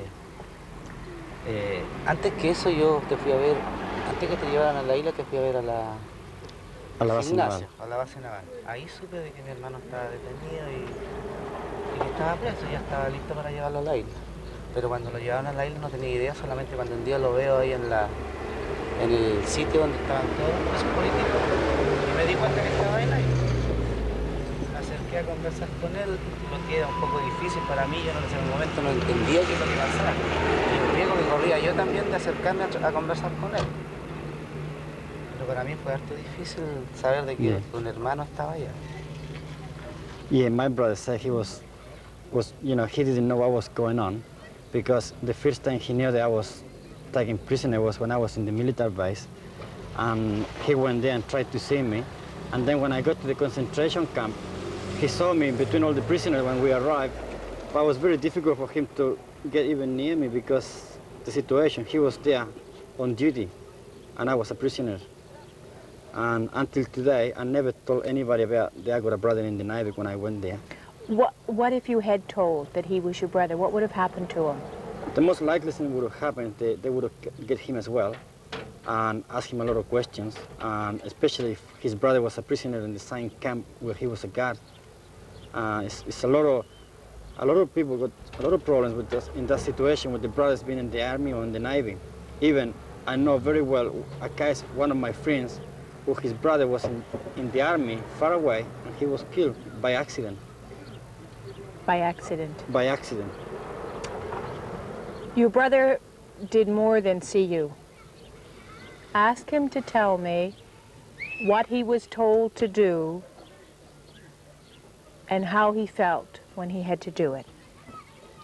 Cuando nosotros estábamos presos, ustedes, los marinos, tenían que recibir a los prisioneros y algunas veces castigarle y todas esas cosas. ¿Cómo se sentías tú al saber que tú tenías un hermano ahí, entre todos? Bueno, nosotros como éramos recién ingresados a la Armada en ese momento, éramos grumetes, prácticamente no sabíamos lo que estaba pasando realmente. A mí nunca me tocó ver cuando castigaron a una persona, jamás, nunca lo vi. Pero sí sabíamos de qué castigaban y en qué forma lo hacían. Eso lo hacían los infantes marinas, los que llegaban allá a la isla ya llegaban casi a recuperarse de todo lo que le hacían anteriormente. Así que ya no había castigo. Sí, he said to me that he didn't really know what was going on, but he knows all the beating and everything, because most of the beating, the hard beating, was done by specialized people which come from up north. They are soldiers which been 10, 15 years in the Navy already. Those guys have done all the torture, and as he say, we were sent to the island just to recover for another beating. But my brother said, and himself, he never saw much of the beating himself. He's talking about hard beatings. He's not talking about a kick in the bum or anything like that. It was normal, you know? Did your brother ever have to beat you on orders? My brother, when I got there, the next day he had to register all my clothes and stuff because he was on duty the next day, and he had to give me what they call there the prisoner treatment, which is kick and push and pick the stuff and run. Ask him to tell me what was going through his mind, knowing he had to do that. ¿Qué es lo que pensabas tú si tendrías que haberme castigado a mí cuando estaban en la guardia y todas esas cosas? ¿Qué habrías pensado tú o qué pensabas? Bueno, como nunca pasó eso, nosotros nos dábamos cuenta ya porque tuvieron varios casos fuera de lo que me pasó a mí con mi hermano. Una vez fue una patrulla a buscar a los prisioneros al muelle y un marino se puso a llorar. No se sabía qué es lo que pasaba, le preguntó al teniente y resulta que llevaba al papá encañonado. Entonces cosas así que uno lo hacían pensar y que de repente le podía tocar a uno también. Pero éramos jóvenes en ese momento, no tomábamos el peso de lo que pasaba realmente. Yo realmente no me daba cuenta de lo que pasaba. Porque He's- nosotros no lo decían. Si éramos como unos angelitos que lo decían, tienen que hacer esto, yo no tenía que hacerlo. he said that he doesn't really know what was going on. He said, we were like little angels, and the officers told us what to do, and we had to do it. And he remembered an instant when they went to the other end of the island to get the prisoners, and one of the soldiers was crying all the way there, and one of the officers asked him what he's crying for, and he told the officer that the man in front of his machine gun was his father. So, you know, those sort of situation, and lucky for us, my father never got there, but it's very hard for my brother to explain. He was very young as well, you know, and as he said, they receive orders and they have to do what they're told.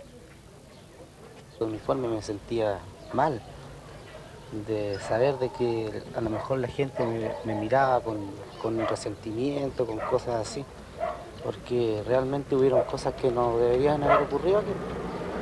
Yeah, he said that he hasn't changed much himself, but 2 or 3 years after the military coup, he resigned from the Navy, and he said that he didn't feel very well to come home and think that people, just thinking what other people will think of him. An ex-Navy man living around here, you know. It's very hard, you know. We're talking 1975, 76 here, when it was very delicate situation in Chile, you know. It was very hard.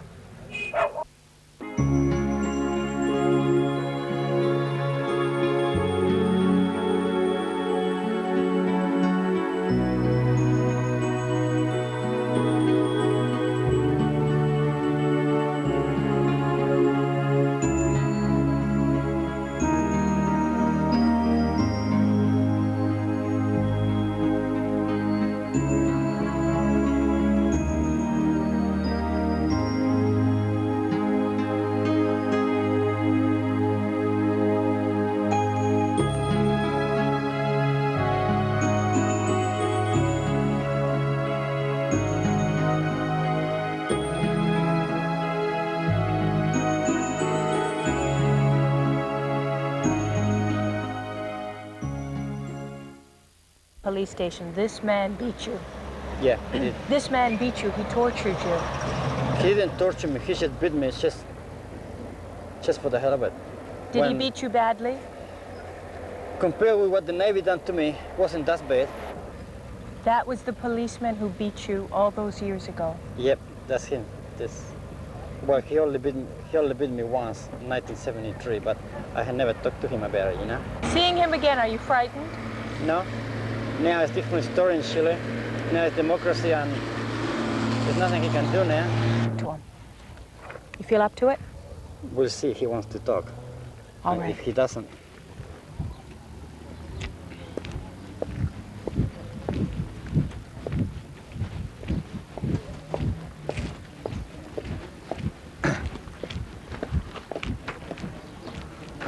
Vecino, ¿cómo le va? Bien. Pana. Sí. ¿Podríamos conversar con usted un momentito? Ya soluciono esto yo, porque para que Ya. escuchar al amigo. He's just gonna wait to finish this and... Gracias.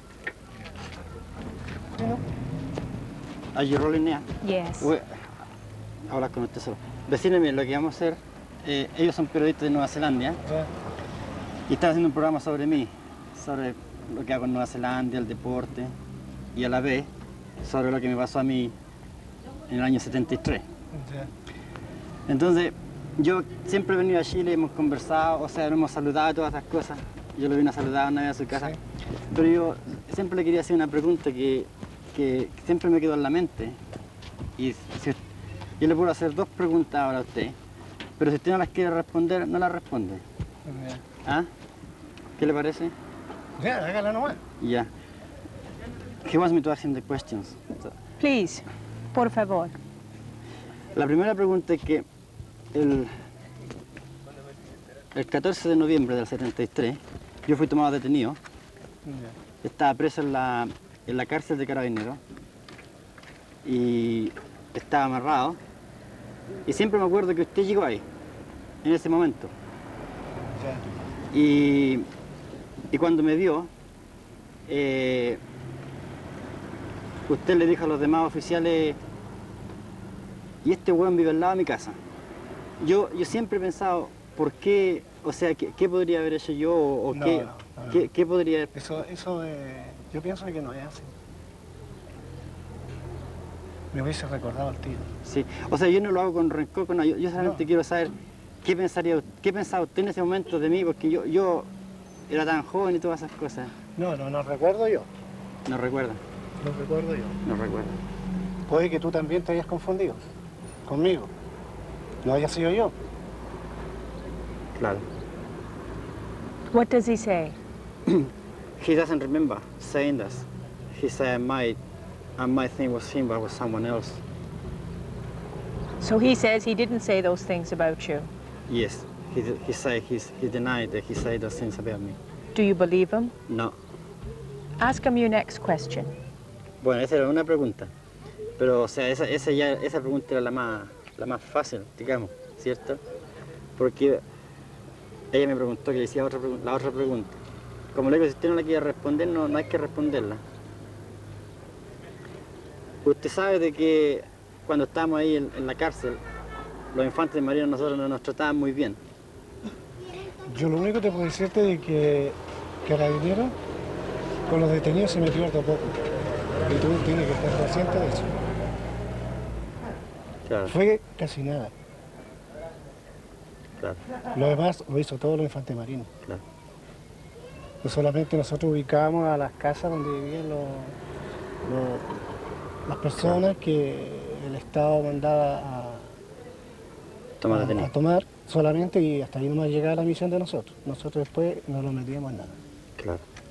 Yeah, he's saying the police only go to some people's houses and arrest them and tie them there and give it to the Navy. And the police sort of didn't touch them, which is not true. You can ask anybody around here, anybody. Nada, incluso por las interrogaciones, tú sabes que Carabinero nunca se metió.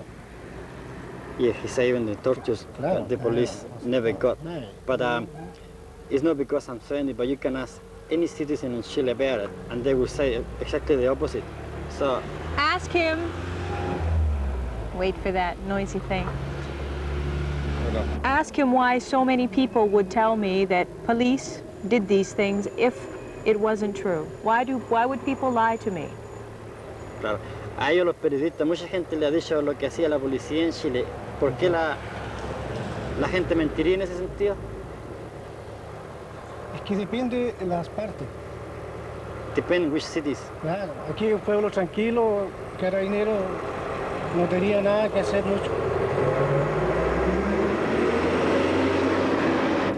Did you ever beat this boy at the police station?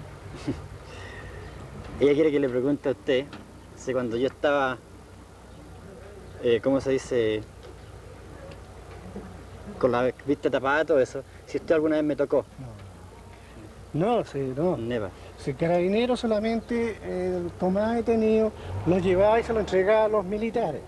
Hasta ahí nomás llegaba Carabinero.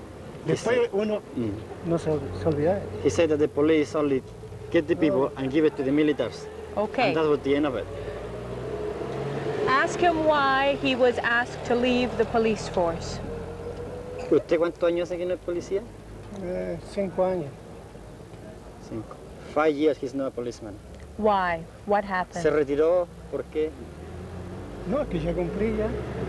He's- 25 años. He said he finished his years of service, which is 25 años de servicio, 25 years of service. Has he ever killed anybody as a policeman? Have you ever, perdón, ¿alguna vez torturó a alguna persona No. usted? Nunca. No, Al- si esa no era parte de la misión de nosotros. ¿Alguna vez le disparó a alguna persona? No era parte de nosotros. He said he never shot anybody. Never. Nunca disparó a una persona. No. Never. Ask him if there's anything he would. What does he think? Ask him.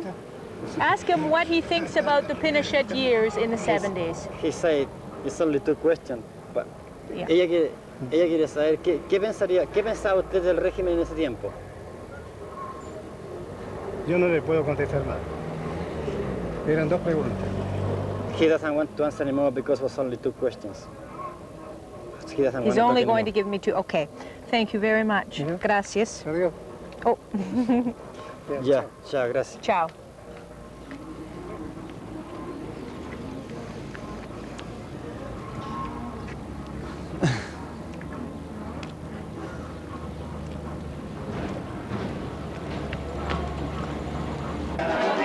Que la guerra termina y desempolvan sus uniformes generales, nosotros intentamos cada día, cada hora, ser más personas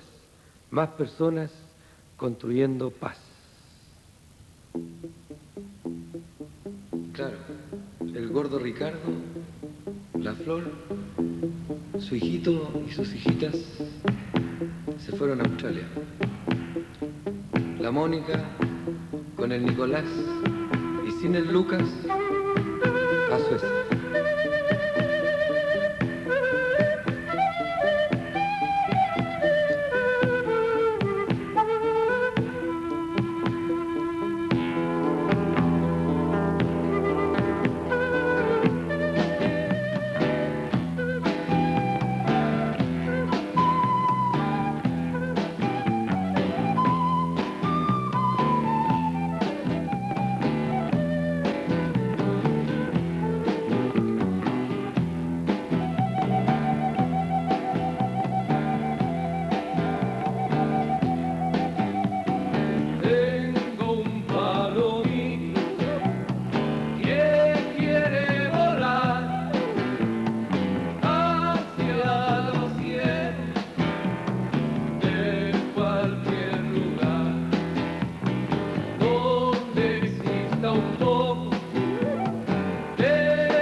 Chileans like George were imprisoned, tortured, even murdered during Pinochet's reign of terror.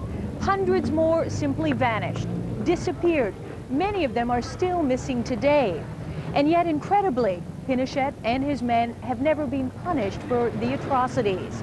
And today, as Chile takes its fragile steps along the road of democracy, Pinochet's sinister shadow looms large and ugly. Does he run cycle races as well as all these other? Yeah, he does. So after 1 or 2 days of racing, everybody will know which team is who. See this white jersey there? That's what we should do to you. We have to do a jersey that nobody's seen before. That's the idea. Yeah. Because what's happened with his jerseys is that so that stays the same, and then these get changed out. Yeah. And then you've got his jersey. There, and that's obviously an important area. And that area there is really important. See, like that whole area there isn't being used. Yeah, down there. The design's organized. 14 different teams. Oh, it's good.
hacen aquí estas gaviotas tan lejos del mar? ¿Qué hacen aquí? Entre piedras y rincón, en este río marrón. ¿Qué hacen aquí tan lejos del mar? ¿Qué hacen aquí estos pequeños, lejos del hogar? ¿Qué hacen aquí? Entre piedras y dolor, en este sucio baldón. ¿Qué hacen aquí, lejos del hogar? ¿Qué hacen aquí estos amantes, en este lugar? ¿Qué hacen aquí? Entre hierbas y candor, en este parque de amor. ¿Qué hacen aquí, lejos de la razón? Lejos del amor, lejos del cielo, un sol sin vida. ¿Qué hacen aquí estos desvelos? ¿Qué hacen aquí sin un consuelo?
Ha llegado el momento en que nos unamos todas las madres solteras y digamos con orgullo, a lo hecho, pecho. ¡Cállate, vieja cagüinera! ¡Ciérrala, come mote! Todos los compañeros que están al frente que pasen para este lado, porque yo... Callado, señor, usted está igual que los políticos. Cuando van a hablar ni saben lo que van a decir. Cuando están hablando ni saben lo que están diciendo. Y después que han hablado ni se acuerdan lo que han dicho. Ajá, ¿y qué fue lo que dijiste vos, No me acuerdo nada tampoco. Demasiado tiempo de abrazar a los que partieron me ha cansado. Demasiado tiempo de zarpazo mortal a los que amo me ha cansado. Demasiado tiempo, demasiado me ha cansado. Y desde mis ojos cansados, y desde mi pelo cansado, y desde mi llanto cansado, penetro en tus ojos y tus ojos se agrandan. Y nuestra mirada de ayer es presente y futuro, y mi canto vuelve a cantar en el tuyo.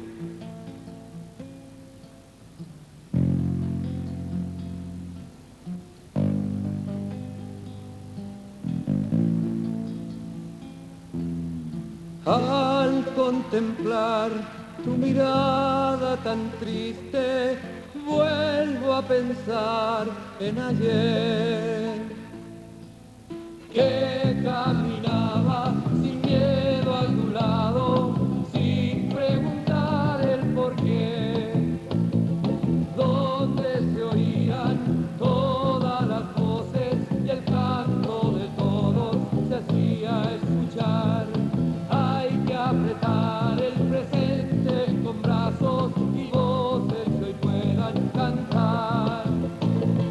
Hay que apretar el presente con brazos y voces que hoy puedan cantar. Para que nunca más en Chile, para que nunca más, para que nunca más en Chile. Para que nunca más en Chile los secretos calabozos vuelvan a morder la humanidad de mi pueblo. Para que nunca más en Chile el hambre vuelva a estar en la boca de mi humilde pueblo. Para que nunca más en Chile la sangre hermana sea derramada y no deje florecer la libertad. Hay que apretar el presente con brazos y voces que puedan cantar. Hay que apretar el presente con brazos y voces que puedan cantar. Para que nunca más en Chile, para que nunca más, para que nunca más en Chile. Para que nunca más.